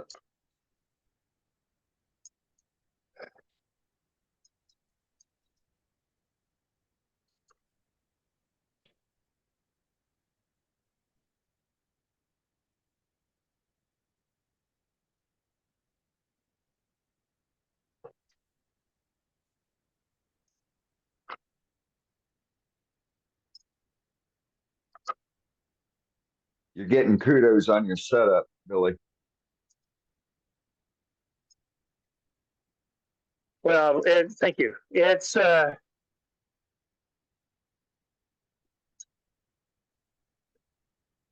it's a piece of melamine that I had and a piece of 1-inch motorcycle handlebar that I had that I cut up because it had a straight length on it. And that's what's in the banjo. I'll flip this table over and show you how I've got it mounted in a little bit. Okay.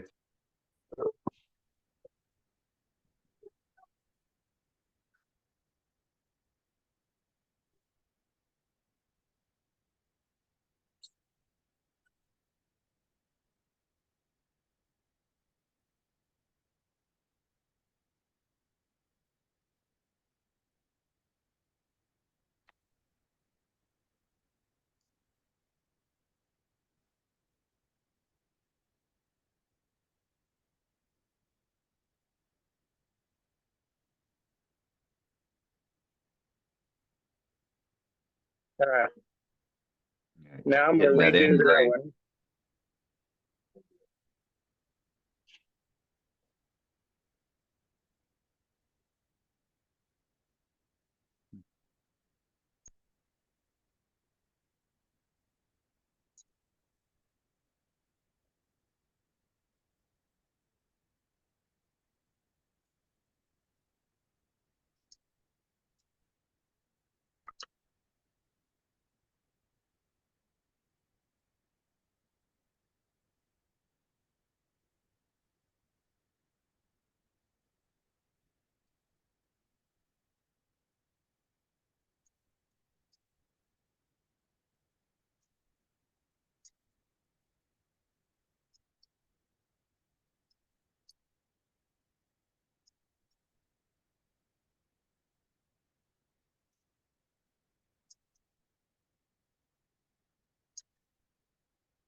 That's the first one that I did when before I had it logged down good.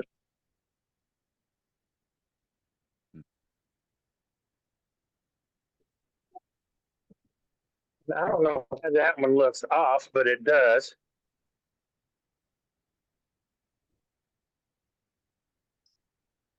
Maybe because I had too much play in it to start with.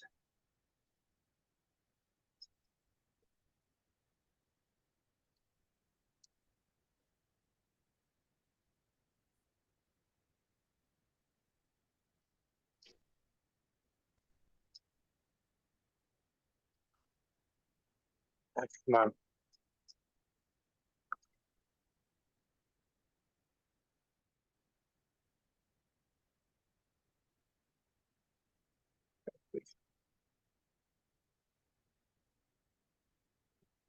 That's probably just what it is.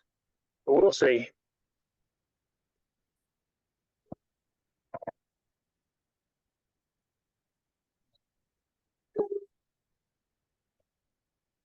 Yeah, it's cutting better now.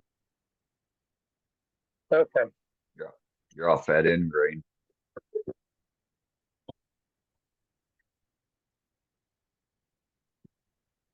And that one we will fix with the Dremel. It's just going to be a little deeper or a little wider. But that's okay. I've never seen a perfect pumpkin either. No, I haven't. Even the ones, for the big pumpkin contest, for the largest weight and everything, majority of them don't even look like a pumpkin. Oh, no. No, they're not even any close. No, they're gaudy Okay. looking. Lift my face shield up for a minute. Get this up.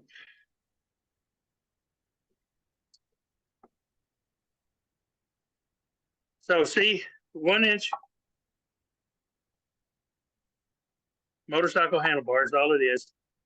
Oh, nice. 3 pieces of scrap Corian that are epoxied. Well, they're CA'd together and they're epoxied to this board.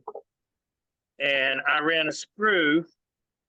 I drilled and ran a screw through here into the handlebar, and I made sure that this was 90 degrees.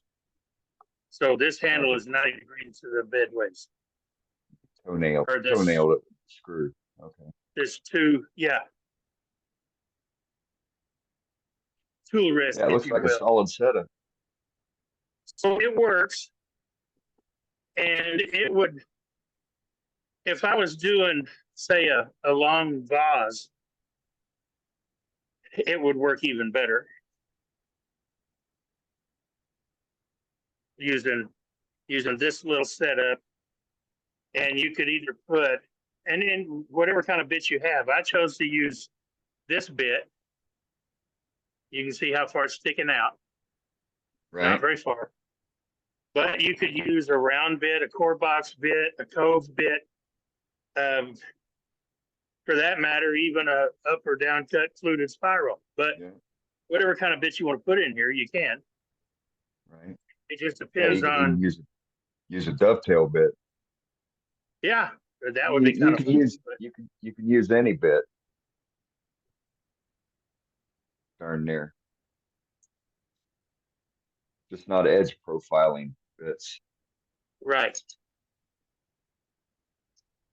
Well, no, you don't want to put a bit with a Roman Ogie. no, you don't want to put a bit with a bearing on it for sure. No.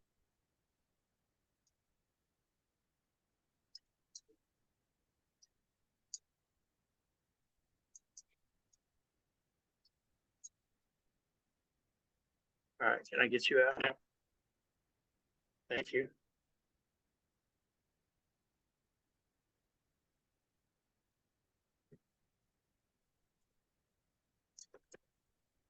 All right.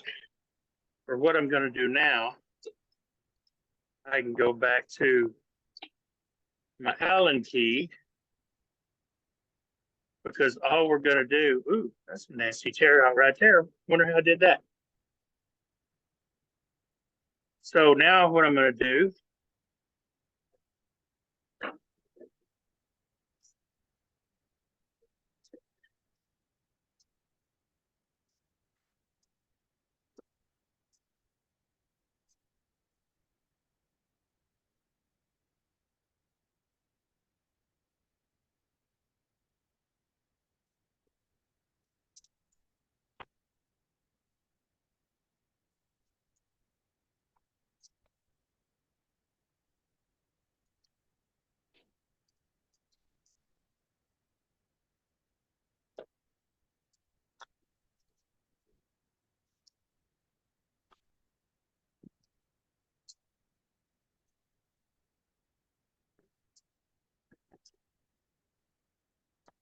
I bought a package of bits for my Dremel. And then I misplaced it and couldn't find it. So I ordered another package. But they look like this. They're just different carbide bits, different shapes. I think I have the same set. And they work great. Same box. Yeah. Same So packaging. what I'm going to do is I'm going to start with this one that's got a little round on it all the way around. So it's round nosed and it's round this way.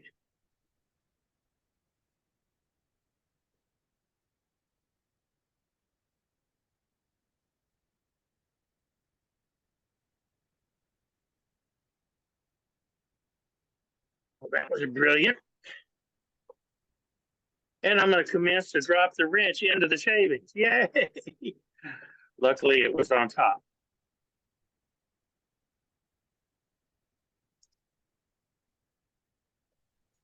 Hey, Billy, after your demo, I'll talk about the spindle lock for your lathe.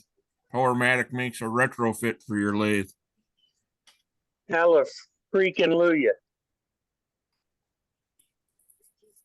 Okay, so now, because we couldn't get deep enough, we're going to have to do this by hand. But I drew the line, so all you have to do is kind of roughly follow those lines. Yep. Your head's in the way. What? Your face shield's in the way. We can't see. There we go. Right here? Yeah. Yeah, right. I know the struggle. Yeah, no kidding. Yeah, all of us know the struggle for heads getting in the way when we demo. I don't need to go much further than that because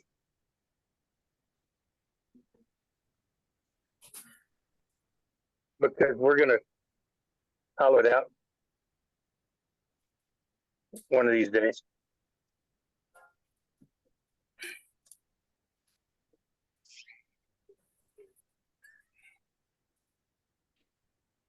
I do want to go down a little bit on the bottom.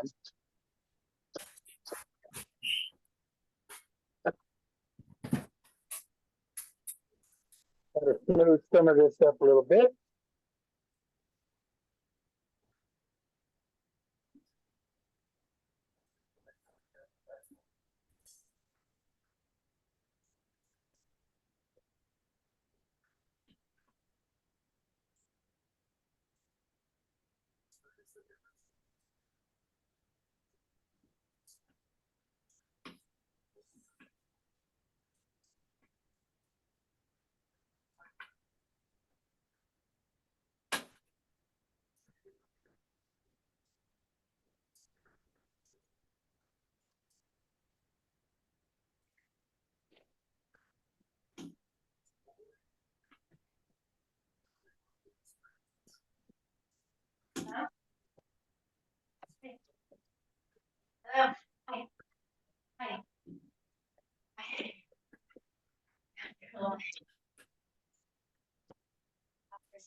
This is a great little project here.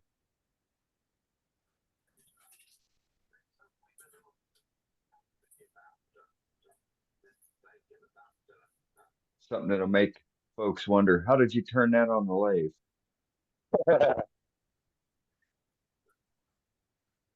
Well, I always thought the same thing as when I see a food bake or bowl or Right?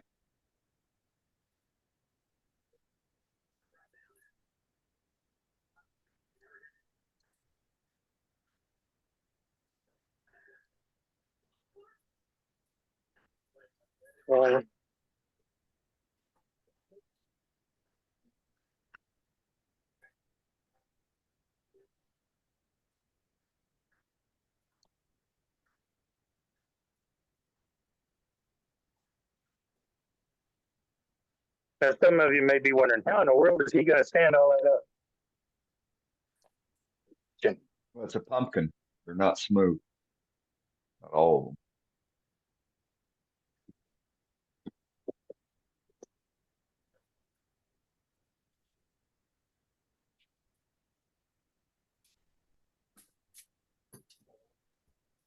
No, they are not smooth.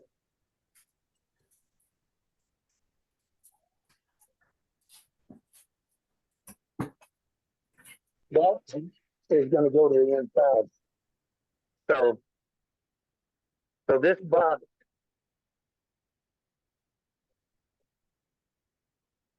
is going to have a crack in it. I'm quite sure.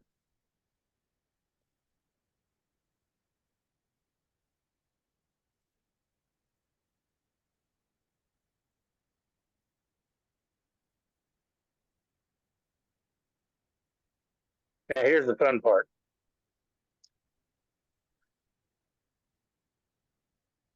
What are you going to do now, Willis? I don't know, Willis.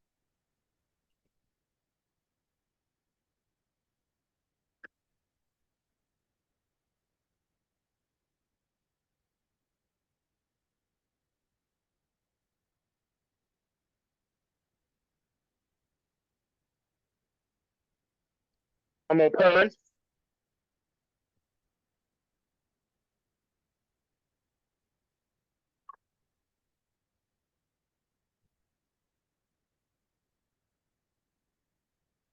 So how are the rest of you fix mistakes that y'all made on your own? You know, I mean, you got things you're working on, and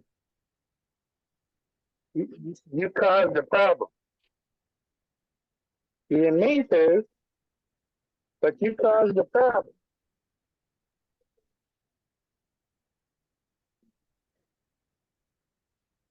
Well, you can either scrap it and start over,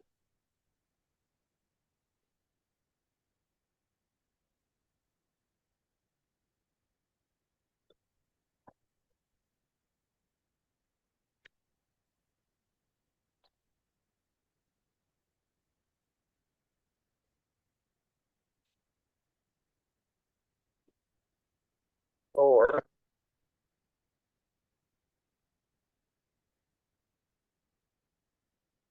you can choose to try and find a solution. Now, what I don't want to do when I'm hollowing the inside of this is make the inside bigger than the outside.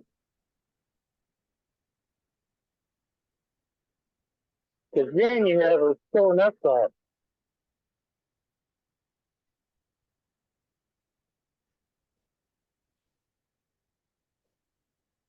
So what I will probably do, because I'm going to dye this something orange, what I will probably do is come back in here with touches of brown in all of these. That one's just a little big, but you know, sometimes that's the way it goes.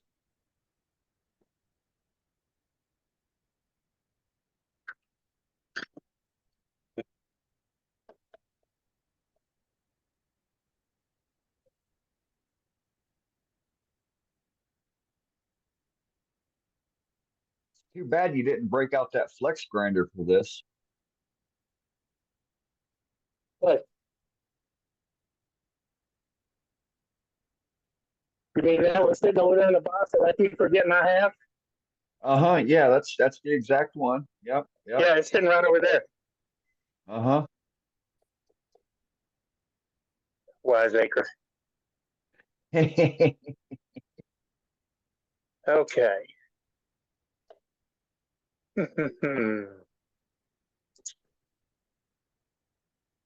No, I may not be done with you yet.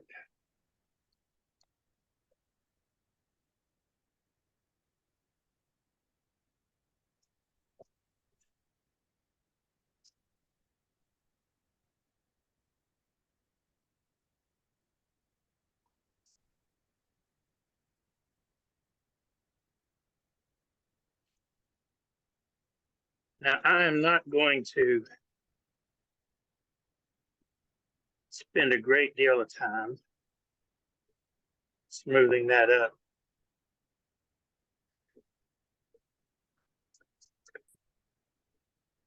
I will spend a little.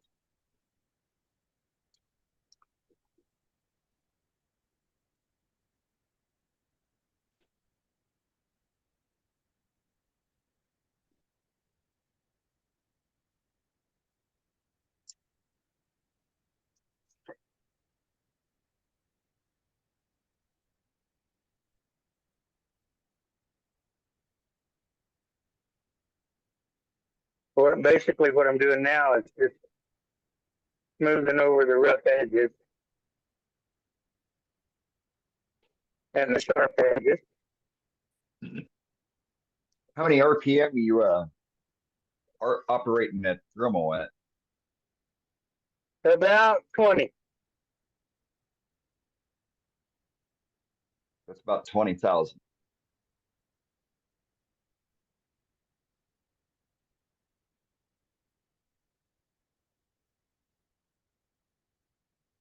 I just don't want any sharp corners here. That's why I'm doing this.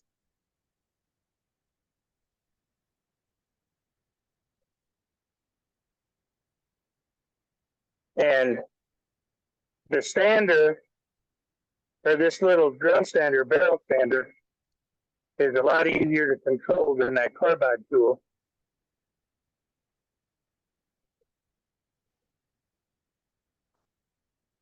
Well, look at her. Look at that. It comes off.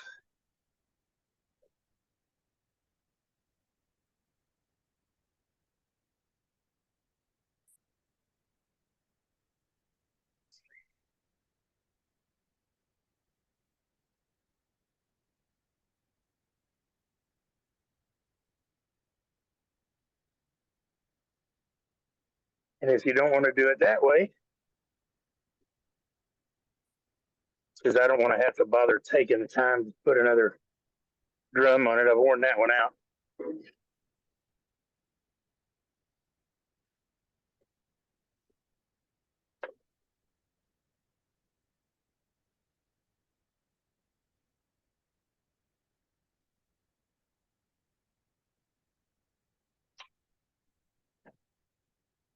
You can do it this way.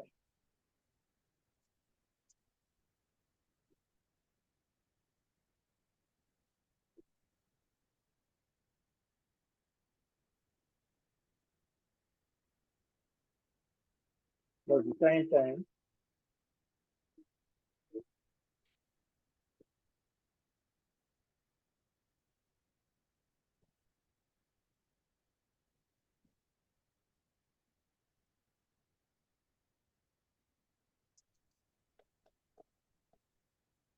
Need that soft pad on there though.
Quit eating my sandpaper. Well,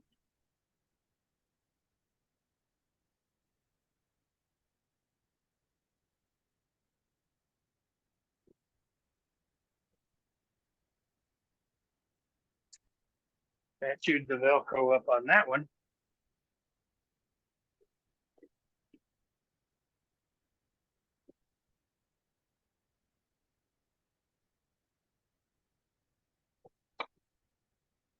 But I got some more.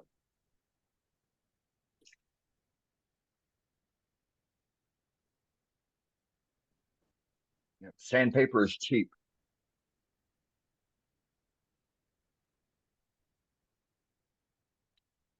Do what, Dane?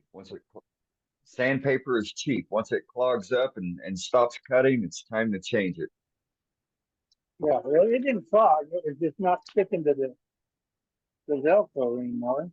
And that happens if you're running this too fast or sanding too fast and build up too much heat, that Velcro won't like it.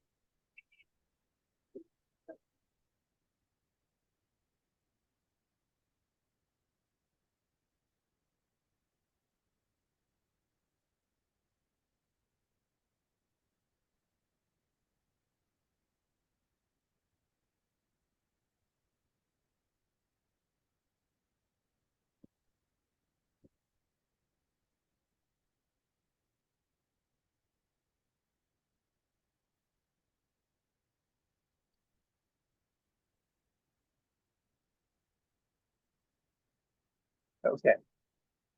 Now I will turn my dust collector on.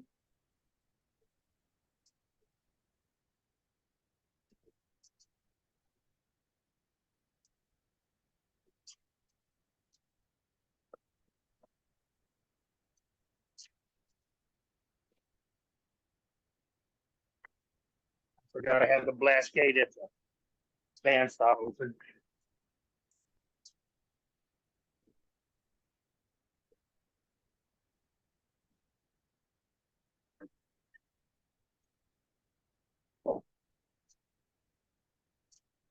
And we'll sand this just like we do anything else.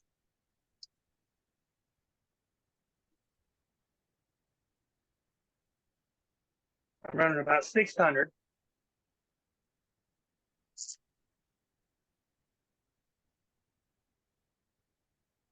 Do you have your drill in reverse or forward?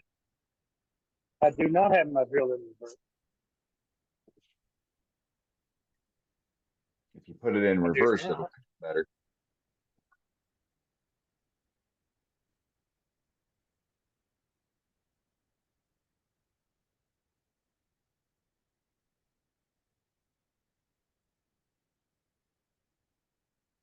You don't like running in reverse. It backs off. Ah, But you could always do the lathe in reverse. when I'm running forward, I'm using the bottom of the pad.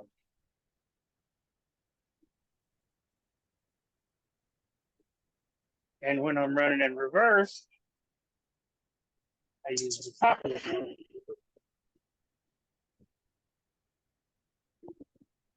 Hey, look at that.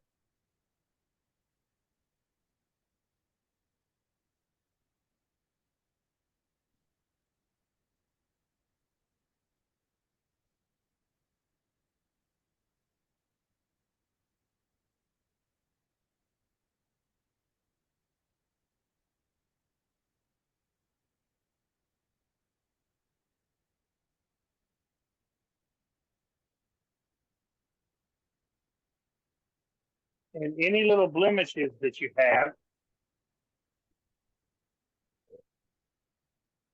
you can just concentrate on.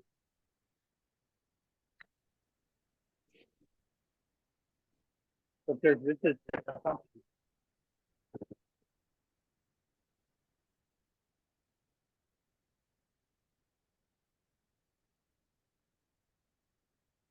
Looking good, Billy.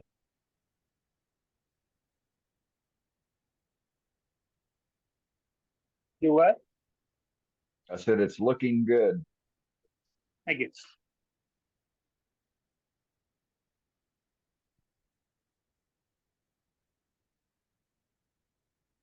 I think it looks like crap, but that's just me. No, you're doing fine.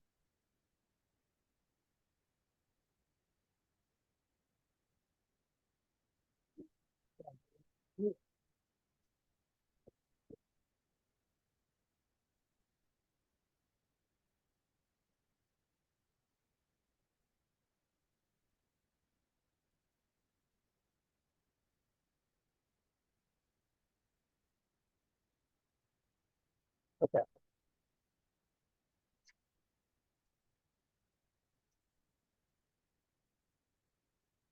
That was 80.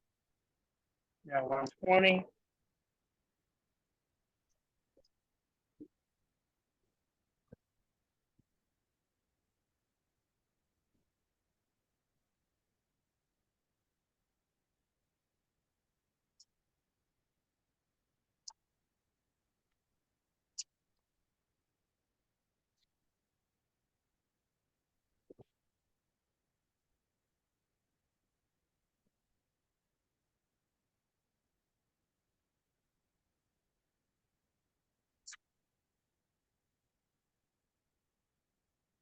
Oh, that's something.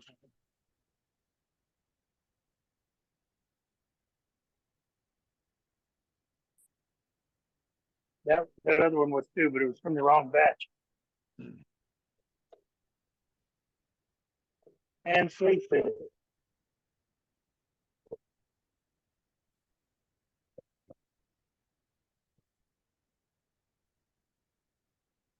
I'm probably not going to use anything else because I'm going to dye it.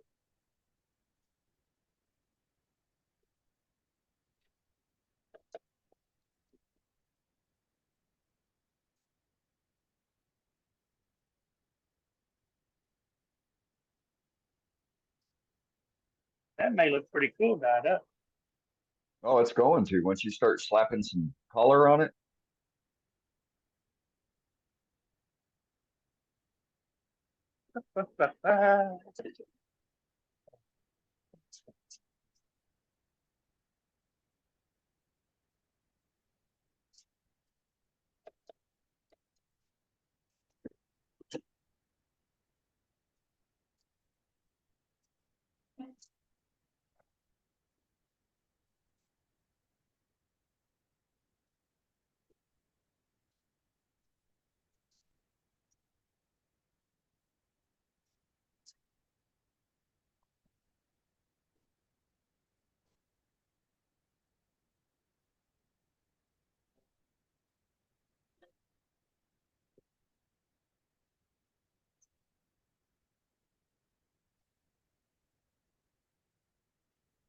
This is when my wife fusses at me. Why didn't you wear gloves? Uh-huh. Yeah, I was dyeing last night and one of my fingers is still got the purple dye in it.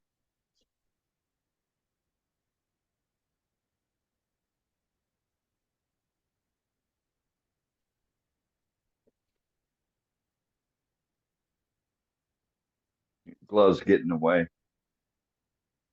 Her gloves were for sissies. Now,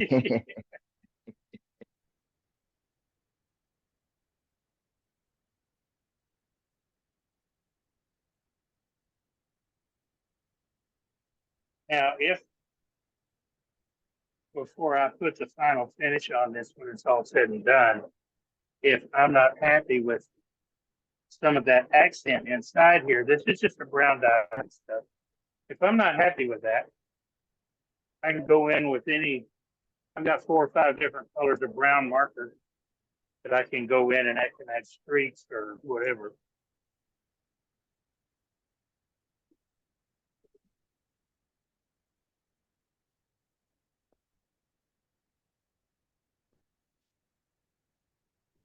Now, I know this looks red, but it's tangerine. And it dries more orange than it looks like. No, it's coming through like a coral color right now, but I definitely understand what you mean by when it dries.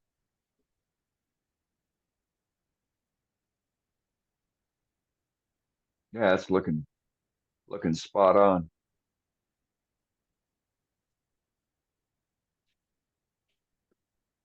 I'm just being sloppy and throwing it on because it will be, when it's all said and done, it will look streaked anyway, just like a real pumpkin, I hope. Because pumpkins are streaked and variegated.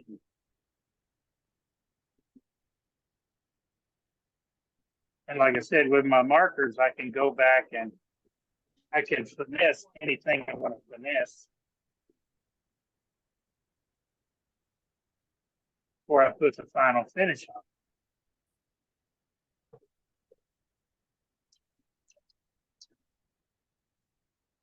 Now, with something that's as cracked and split as this, you have to ask yourself, well, do you want to seal those or not?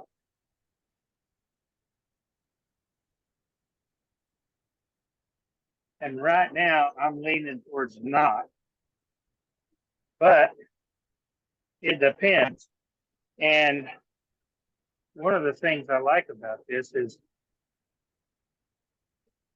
especially doing it end grain, you see how that dye made all that grain just pop? Oh yeah. Yeah, that's the beauty of dye. Taking a nondescript piece of wood. That didn't look that pretty before I dyed it. No. No, it looked like trash.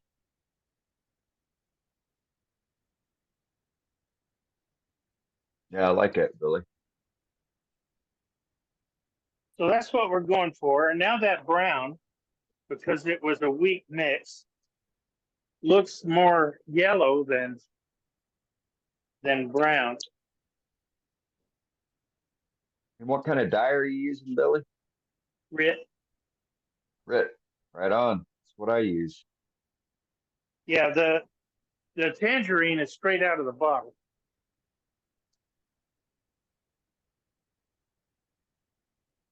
Yep. And I diluted the brown, and I diluted it too much, I think. But because it looks more yellow. But I will go back in with brown and black markers, and we'll striate that up some. Striate? Wow, throwing all kinds of big words out. Yeah.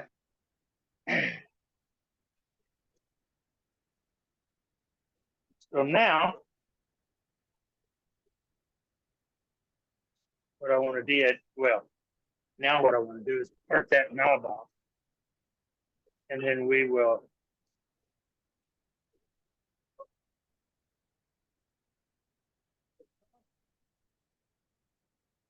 maybe hollow, maybe not. We may we'll probably do some hollowing.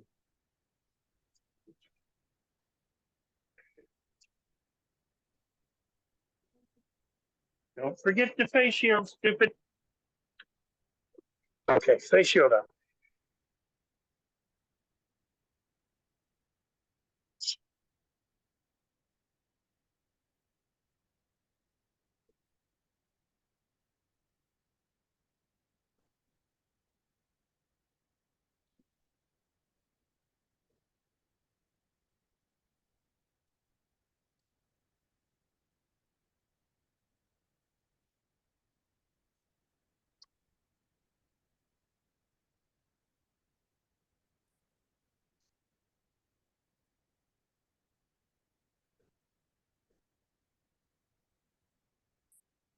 And then we wind on this forever. The newer Paramatics have those Acme threads. It's a whole lot faster.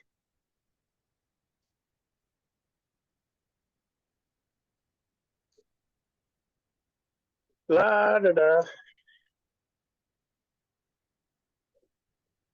Well, you wouldn't have to wind it so far if you didn't have it out so far, stupid.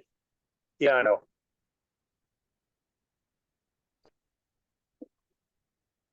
Now what I'm gonna do, I bought this off of Nice. Amazon not long ago. It's around 3/4 of an inch. It's not exact. It's some weird something or another. That's a perfect mark. So it wasn't terribly expensive. And Nice dedicated Morse paper drill. it works great. Yep. I loves it. Yep. Way better than the Forstner bit.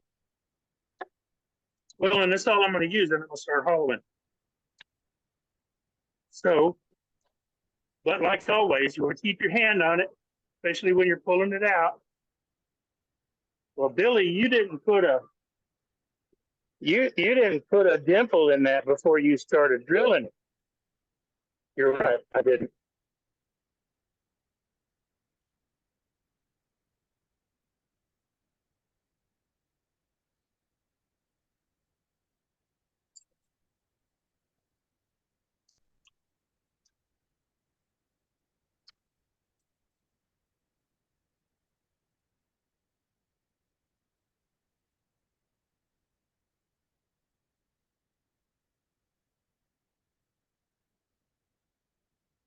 I think that's far enough.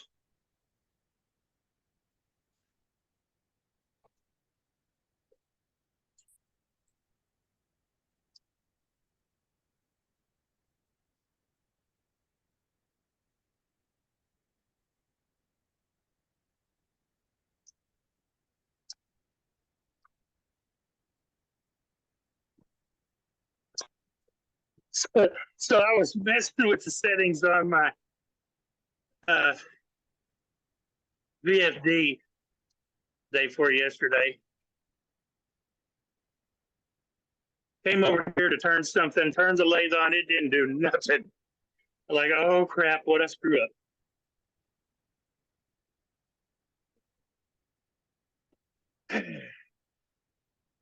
But I got it. I got it taken care of. But it will not, I don't care, I've not found any way to get this thing to do what the old one did.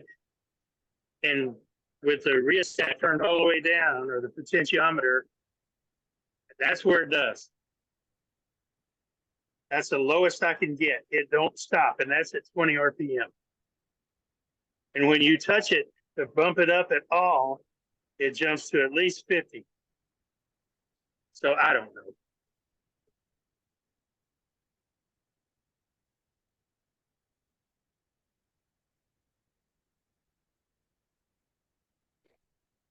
All right. Now I have to decide, how big do I want the opening of this box?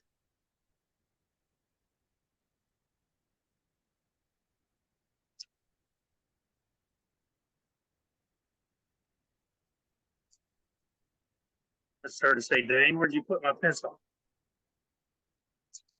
Well, it should have a magnet on it. It should be on your So headstock. I'm thinking maybe right there.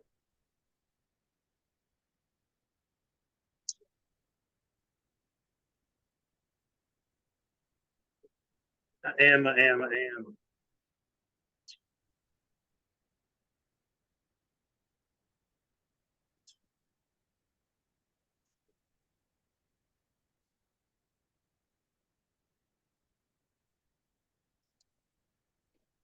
Let's start there.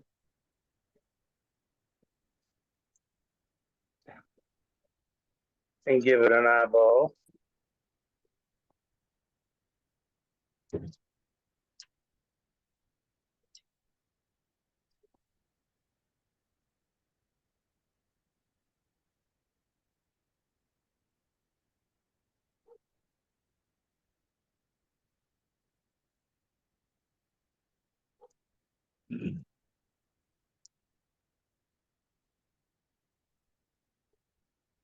Sure.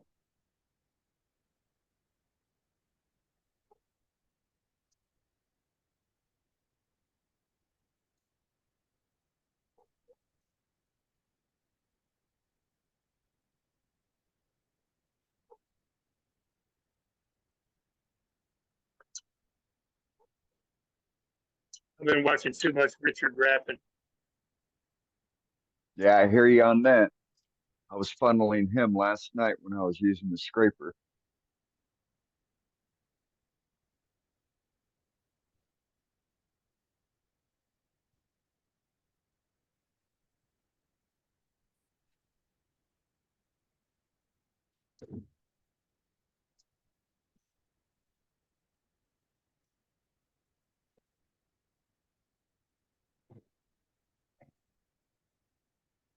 Well, I mean, it is ingrain, so why not? Right?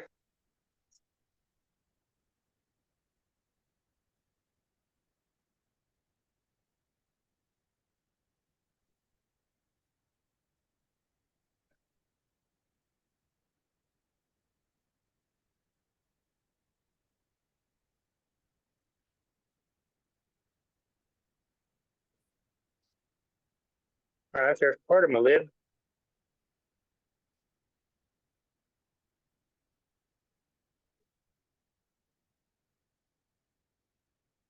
You know, but before I'd been trying to get in here with my bowl gouge or something and knock that out, but this is so much faster. You just don't want to grab too much at once.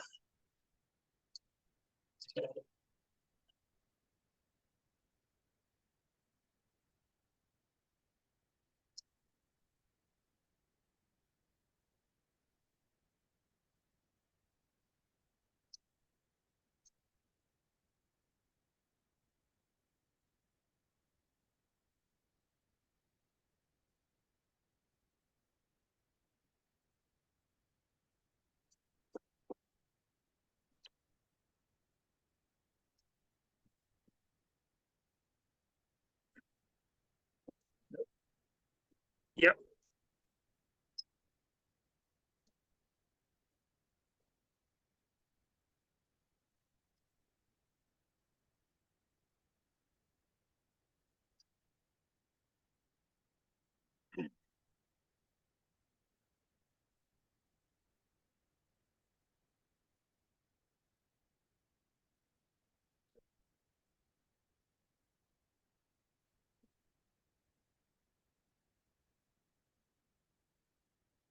Billy, don't you have any other way of doing that besides a scrape? Yeah, I do.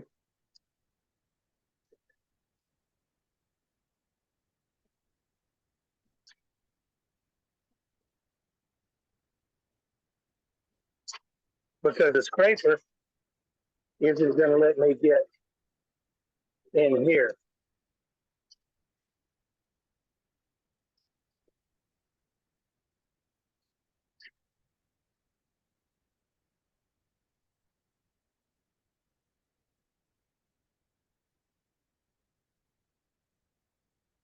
How far above center am I cutting?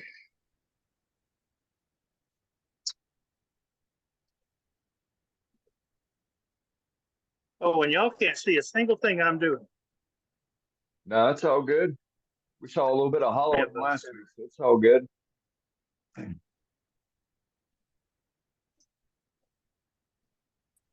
Show more of your tool, Billy, so people can see it. Okay, well, this is the tool I'm using. This is a Jimmy Clues Mate one, I think. It's not stamped on it, and I always forget. It's got a 6mm cutter on it, the Hunter Pro, and I love it.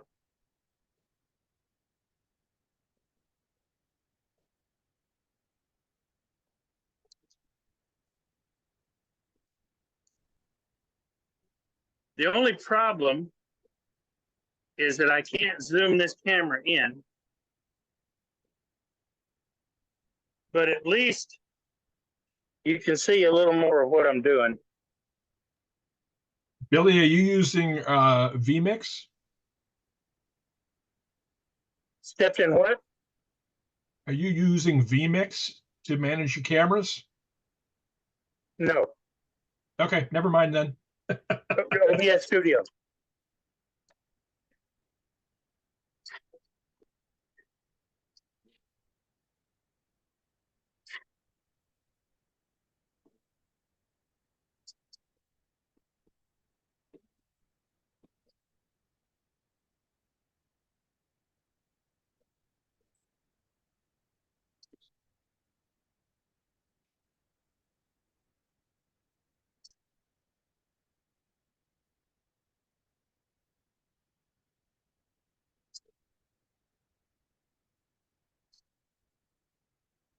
All right, I'm gonna try to stay out of y'all's way if I can. You're doing fine. It's hollowing. It's just, unless you're turning it from the opposite side, it's kind of hard to get a full action on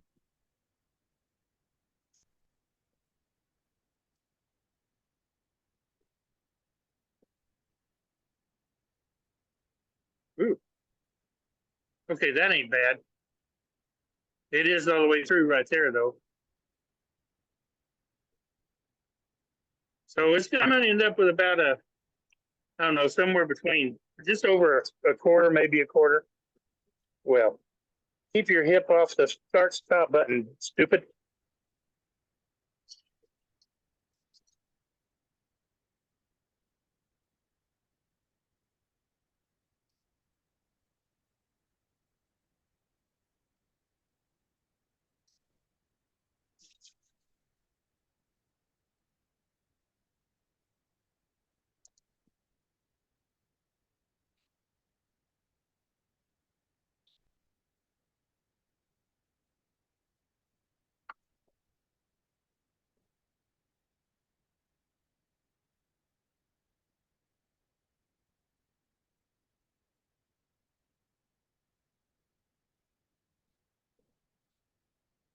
No, that ain't gonna work. That might. Are you going to, Billy, are you going to try and hollow it out? That way the grooves show? I don't want it to get so deep that the groove show. I mean, I don't want to. They are here regardless. Nothing I can do about that one. Nope. No, it's all good. Put a little lantern light in there. Look really, really great. Well, I thought about coming back in later and actually making the jack-o'-lantern out of it, but we'll see. No, this is great. This is great, Billy. Keep at it. You're doing a good job. Thank you so much.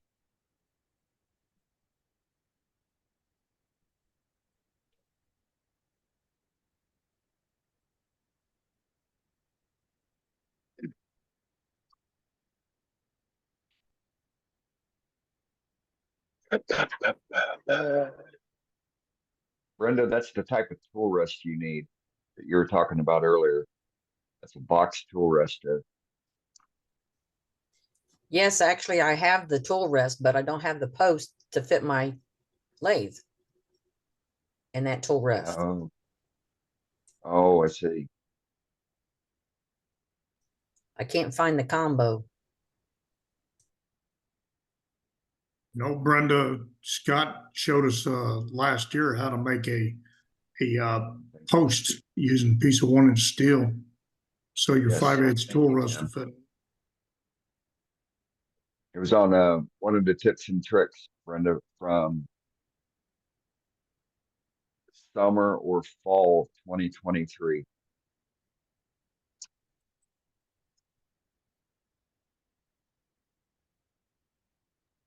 What size is your post, Brenda? 1 inch.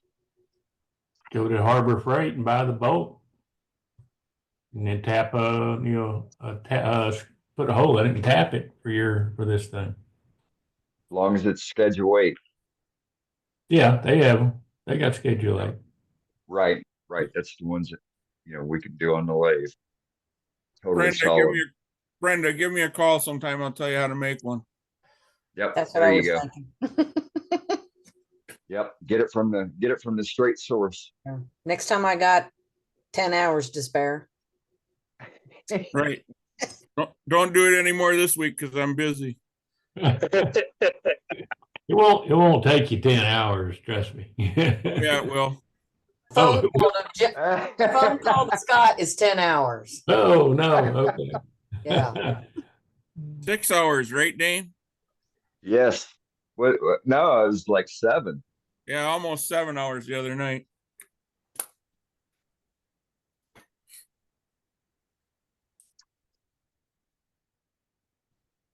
Yeah, shoot, even when I talk with Brenda, it's 3-4 hours.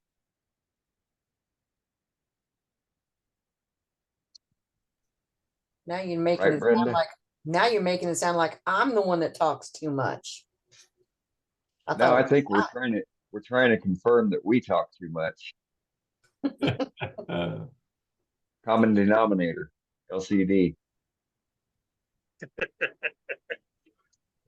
Which ties into my math question that I posted on the group page. Everybody better at math since they started turning? No. Yayins are. You just don't realize it. Billy, you're doing a great job there. That looks good. No, Dane, I've been math abled my entire life. This is just application of stuff I learned in grade school. Yeah, that's right. Yeah. Yeah.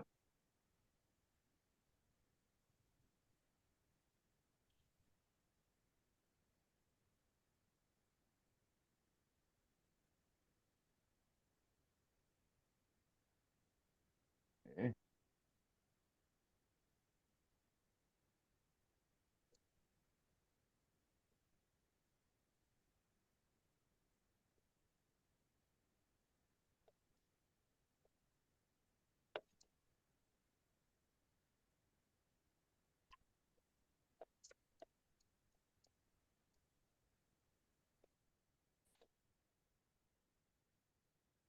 Oh, I know why. You dummy.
I had a dimple. And I didn't like it. I don't have no dimple no more. Yeah, it was bumping your toe off. Do what? Yeah, the dimple was bumping your toe off that you're using there. Right.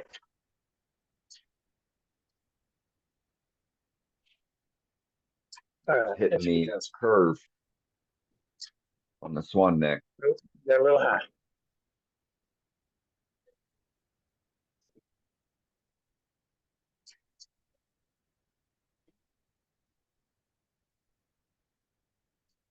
It's always nice to hear another turner call themselves a dummy. I do that all the time when I'm turning.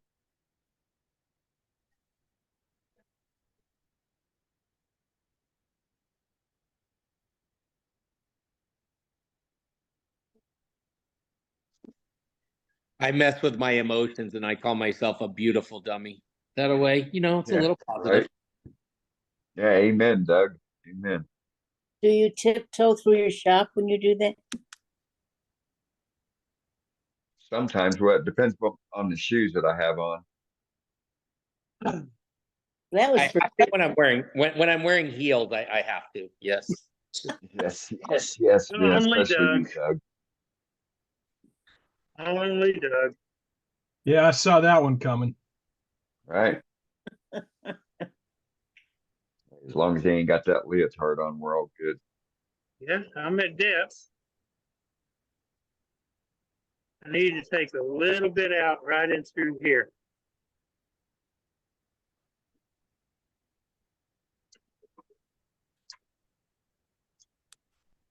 Just be careful. You know, sometimes you get these visions and they never go away. So the thing about the leotard, let's just pass that up. At least it's not a bikini, Eddie. No, I missed you Yeah, guys. okay, now we're really in trouble. Thanks, Matt. Get off my tourist. I'm gonna go back to those dreams again. Happy to help, Scott. Happy to help. I just got that image out of my brain. Now I got to go get some more brain bleach. Yeah, good luck on that. Bleach. I'm about to dig my eyeball out with a spoon just thinking about Doug Rowe and his leotards. Why did that image come to all of us at one time? Why? Well, because it's emblazoned. Yes. You know, it's not only is it short-term memory, but it's also long-term memory. We just can't escape it. Okie Smoky. Look at that. What a great project.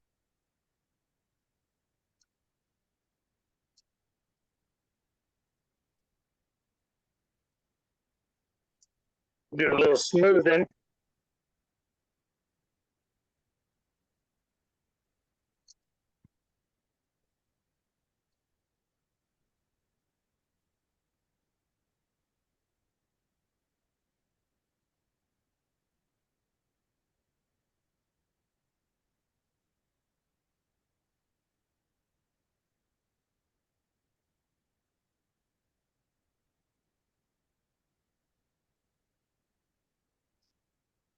Is it hot in here? Or is it just me?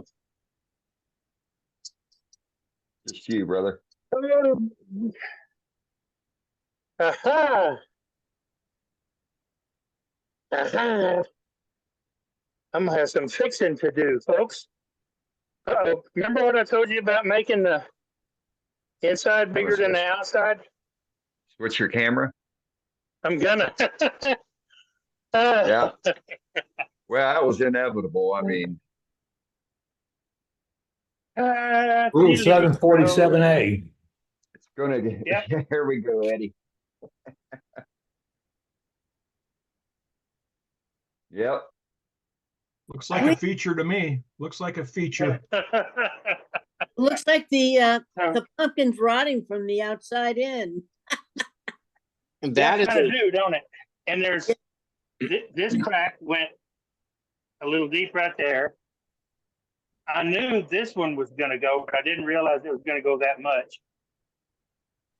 But really, Billy, you know what it looks like? It looks like the brown area that you painted looks like the pulp of a pumpkin.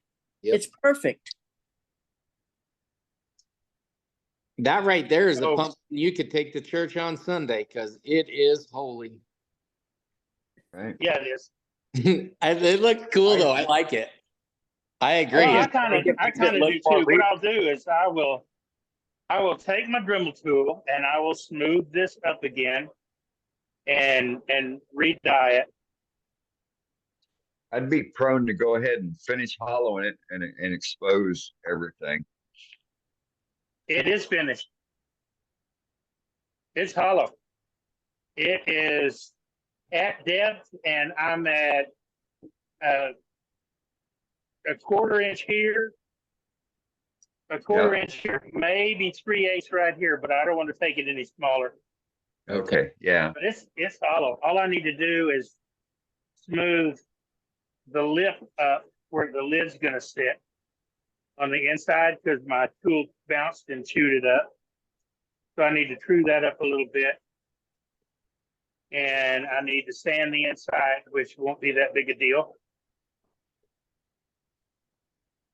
And I need to turn a lid for it, and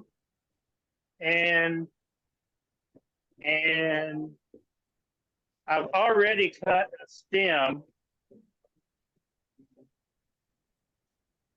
for the lid, so it will be crooked already because I just took a piece of something I had outside and cut it off, and so I'm gonna just glue it in the top, turn a mortise for it, glue it in the top, and it'll have a crooked little stem on it. And I may Very dye cool. that green. So a lot of work. I've still got a little work to do off camera, not a whole lot. Little work to do off camera, mainly sanding the inside of this up, and y'all don't want to watch me do that because you would be able to see it anyway. And just smoothing this lip up a little bit. And that's no big deal either. It won't take long. Well, I can do that right now. So,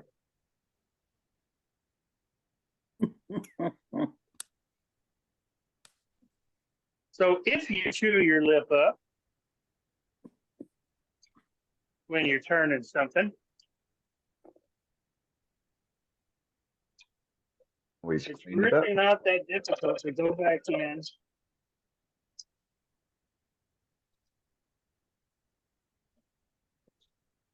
Now I have this scraper ground at a negative rate.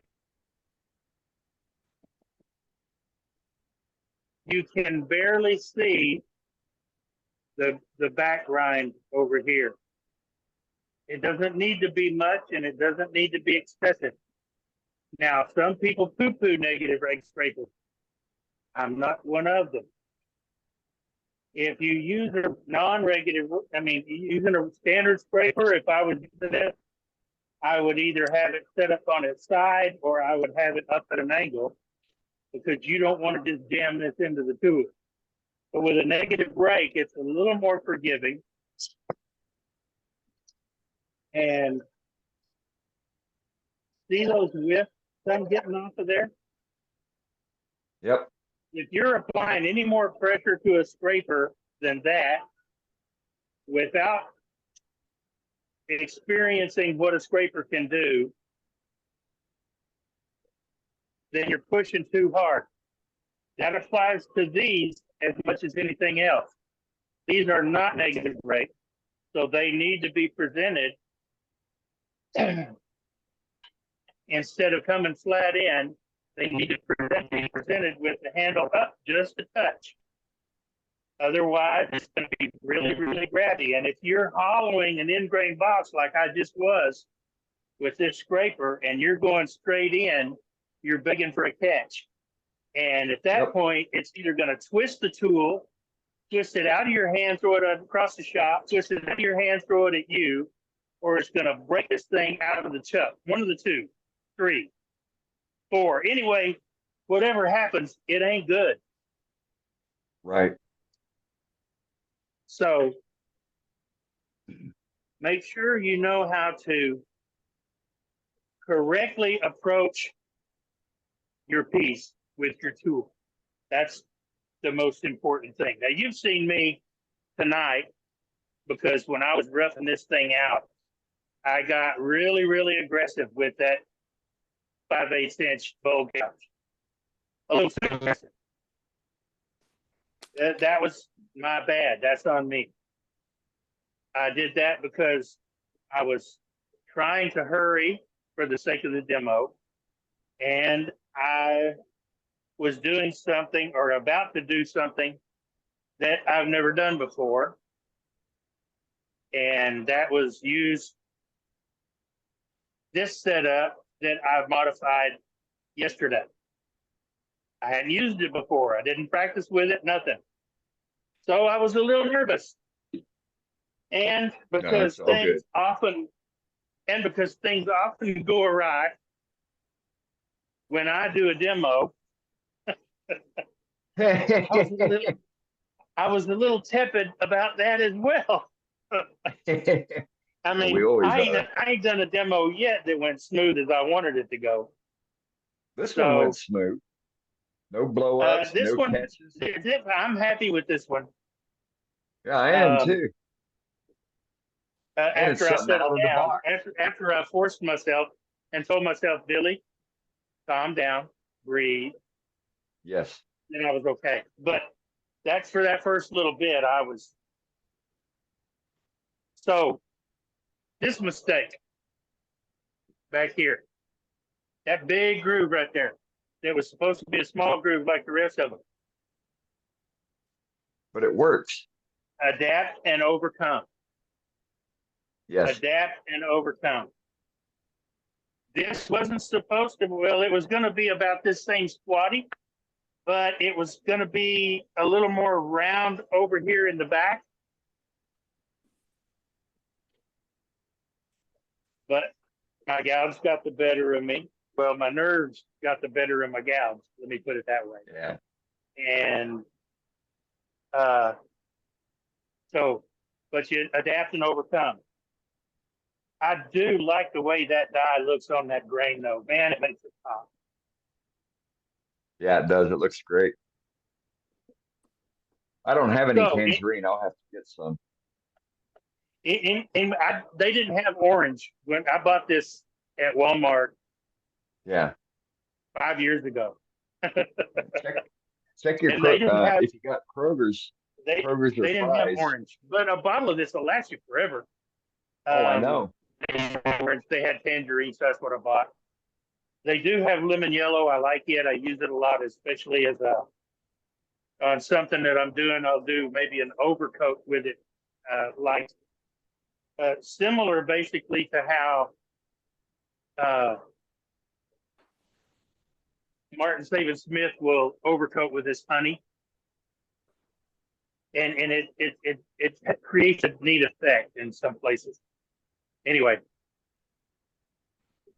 That's great, Billy. Does anybody have All any right. questions for Billy on what he was Any doing? more questions? So now's the time. Open mic. If you got a question or comment, or you just want to say thank you, Billy, now's the time to do it. When I get this finished, I will, of course, take pictures like I always do and send them to JJ. Can we see the demo? And when I get my urchins done, I'll do the same thing. What was that again? Can we see that box rest, the tool rest? This? And is yours homemade or bought? I pointed to something and you couldn't see it. You talking about this? Yeah. Did you make that one or did you buy that one? I did. I bought it when I was at SWAT this year. Okay. It's the same one that Dane has. It's got that pin on it. There's a spring pin in there. I'm not sure what it's for. Yeah. Do you like that pen? I mean, That's I never thought I needed it. I don't really like the pin, Bob. I think what I'm going to do is I'm going to use one of my transfer punches and I'm going to drive that out. Yeah, that's because I don't. Billy. I don't see any need for it for what I do. Yes. Yeah, that spring pin's a leverage point. Yes. Yeah. Yeah, works out. It works real well. What size is the post on that? 1 inch. It works out well for what, Tim? Works well as a leverage point. Okay, yeah, but why are you trying to leverage anything? Yeah, exactly. Let me show you what I'm talking about. On the Trent Bosch, you know, his stabilizer, how he's got the pins in there. So when I'm hollowing and I'm using it as a pivot point or a leverage point to get in on the sidewalls. Well, if you've got this as inside a vase or something, I'm running my tool this way. How am I going to use that as a leverage point out there? I'm not turning. Talking about for you can also put it on the turn the tool rest sideways and use it as a leverage point. Is what I'm saying. So not when you're deep inside the box. Oh, no, I can see maybe using one out here, or if I No, have it. the other way. Wow. Turn it the other way. Turn it the other way. That way? No, Go another 90. Perpendicular. There you go. Yeah, like that. Now you have a leverage point. That's what I'm talking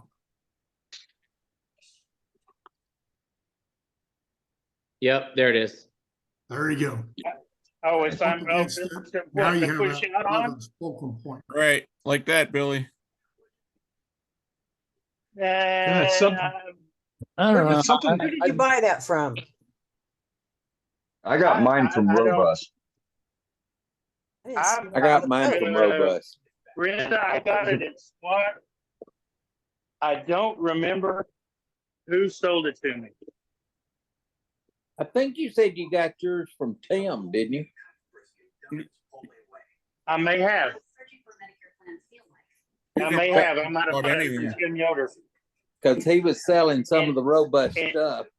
Well, he's a Robust dealer, so Yeah. if I did get it from Tim, it's a Robust. Well, it's cool. I like it, and it's going on my Christmas list. I just don't know. It's a must have for Halloween. You gotta I be mean, able to. I really like it. I've used it a lot with my elbow tool because it lets me, like I was using it here. Come on, move, tool rest. It lets me get down in base. Like when I was doing that 10-inch base, I stuck it, the rim of the base, the lid of the opening of the base was about right here. And I had my elbow tool running on it. And before I stuck this inside, after I got about 6 inches deep, my tool was vibrating. So when I put this in, it didn't vibrate anymore. So I used it I bought it for and used it more exclusively with my elbow hollowing tool than anything else. But I knew it would come in handy tonight using that Hunter as well. Nice demo, Billy. But I'm still not sure about that spring pin. I may take it out. I may leave it. I don't know. Good demo. Yeah, either way, Great demo, it's Billy. a great project. It's a real good project. But Yes. thank you. I had a Good demo, Billy. I had a Got very me thinking, Billy. unbelievable.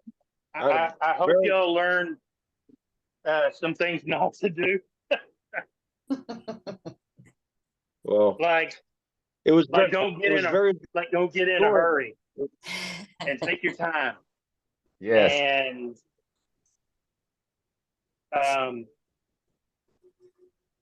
don't make the inside bigger than the outside.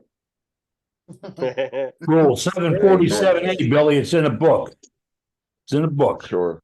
The format here worked very well tonight, Billy.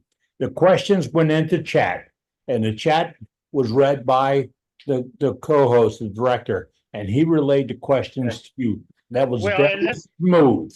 I like that the smoothness of that works fine, folks.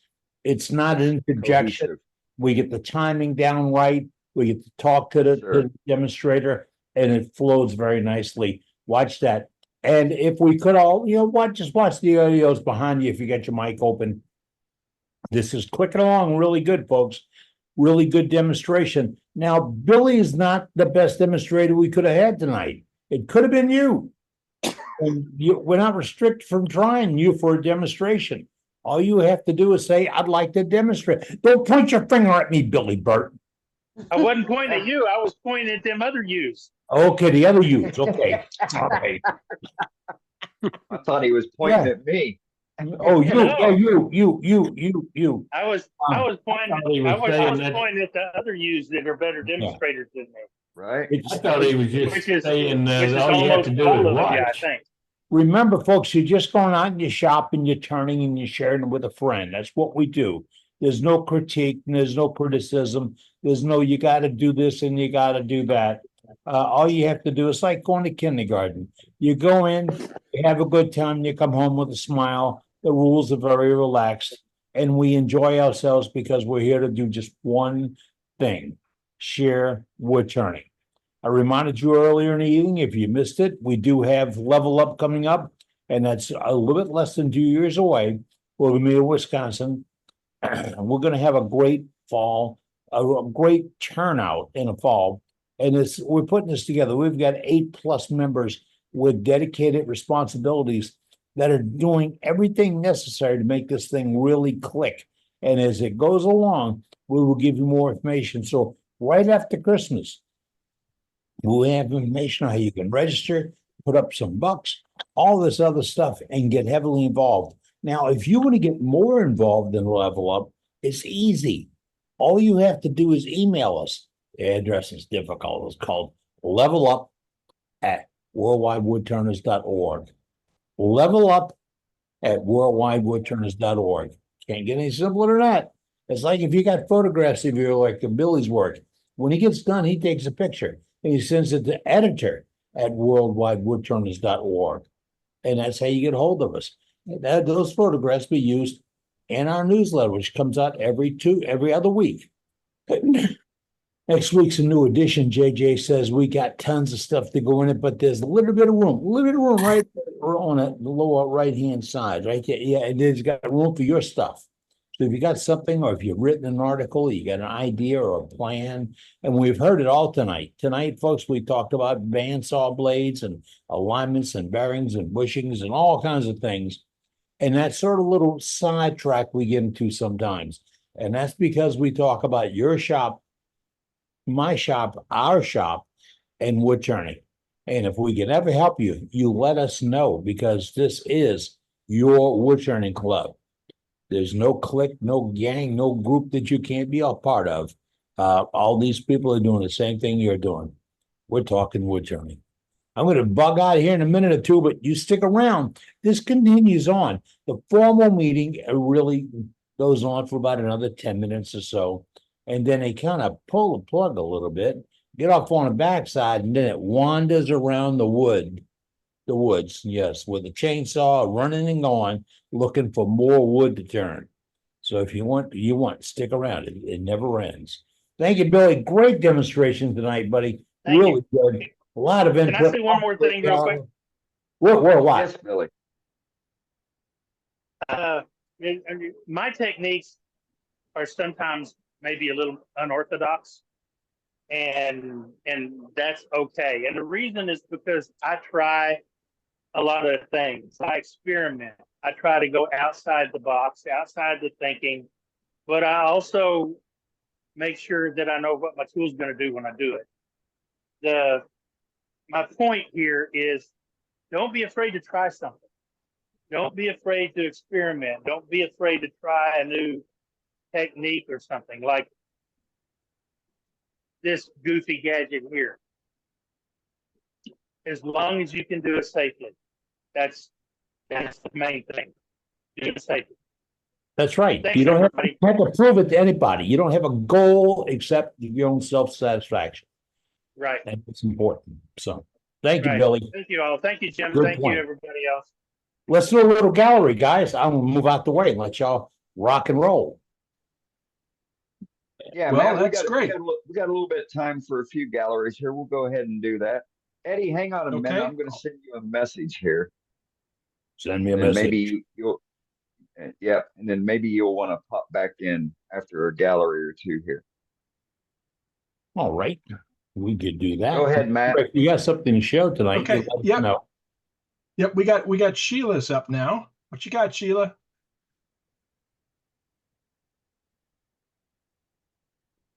Oh, you're muted. We can't hear you. I'm muted.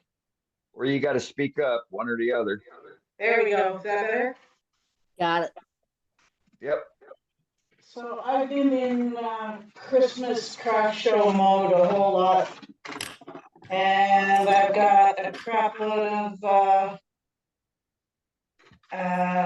fruit magnets that are doing Christmas trees and snowmen and little Santa gunks, and they all got a little magnet on the back. Cool. That's cool. So these were done kind of like inside out turning. So they were two pieces of wood glued together with paper in between, and then I turn them and then break them apart into two. Good idea. Nice. Cool. Did a few little gonks too. Helpers and Santas and trucker gonks with that. I made one for my husband a couple of years ago, and he showed it to his boss, and his boss thought it was a gift, so I had to make another one. That's a bad problem to have, right? And I've done Good a job, couple Sheila. mortar and pestle things. Very nice. This one's just black and textured. Had a little mishap. When I pulled the tape off, there was some paint under here, and I tried to sand it off, and it smeared instead. So I tried scraping it off, and I got a catch. So then I had to make grooves. Okay, you improvise. Design opportunity. Very nice. That's it. Yep. That's it. And that's the other one I did that's got some iridescent paint on it. Love that paint. Oh, that's beautiful. Your stuff Very is nice. really pretty. Really pretty. And well, I missed the smoker demo whenever it was, but I ended up making some smokers anyway. I don't know what yours looked like, but I'll have to go back and watch the old demos. Yep, they're up on the YouTube channel. Yep. That's about it. Very cool. Your smoker is an interesting design. How does it work? I haven't actually tried it. Oh, that's not good. I know. I think about it, but I just haven't had a chance to yet. So it's done with these little stainless steel baskets that I've seen some people use for them. Okay. I'm not sure I like anything that would taste good smoked. Yeah, right.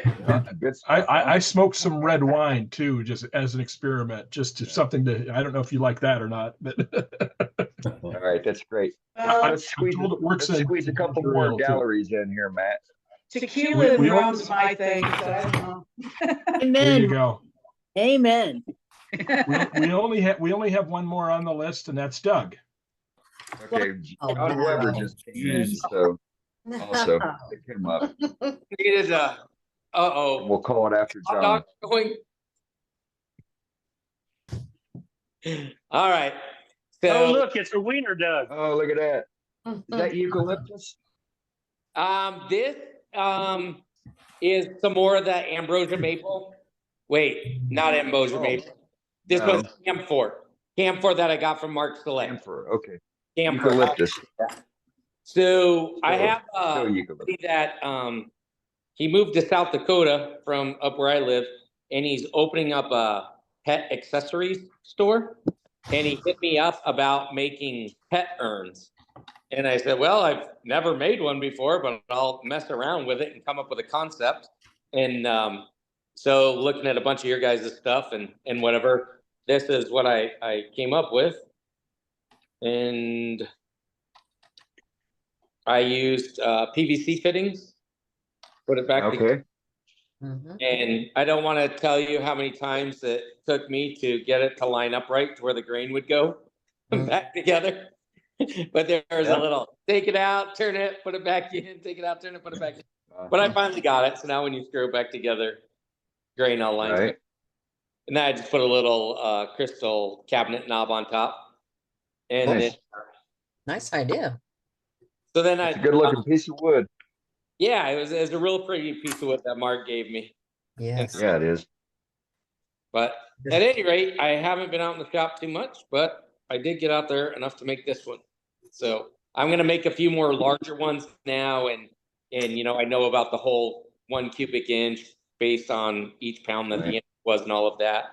And so I went ahead and ordered some plastic beaker volume milliliters, so that I can just put the rice in there and then do the math. And well, actually, I'll just say, "Hey Siri," and Siri will do the math because I'm lazy. We remember, Doug, you can use our our calculator template online. Oh, that's right. You guys, earns. yeah, that's. I forgot that you guys can put it on there now. So, which again, for lazy people like me, because I teach social studies, not math.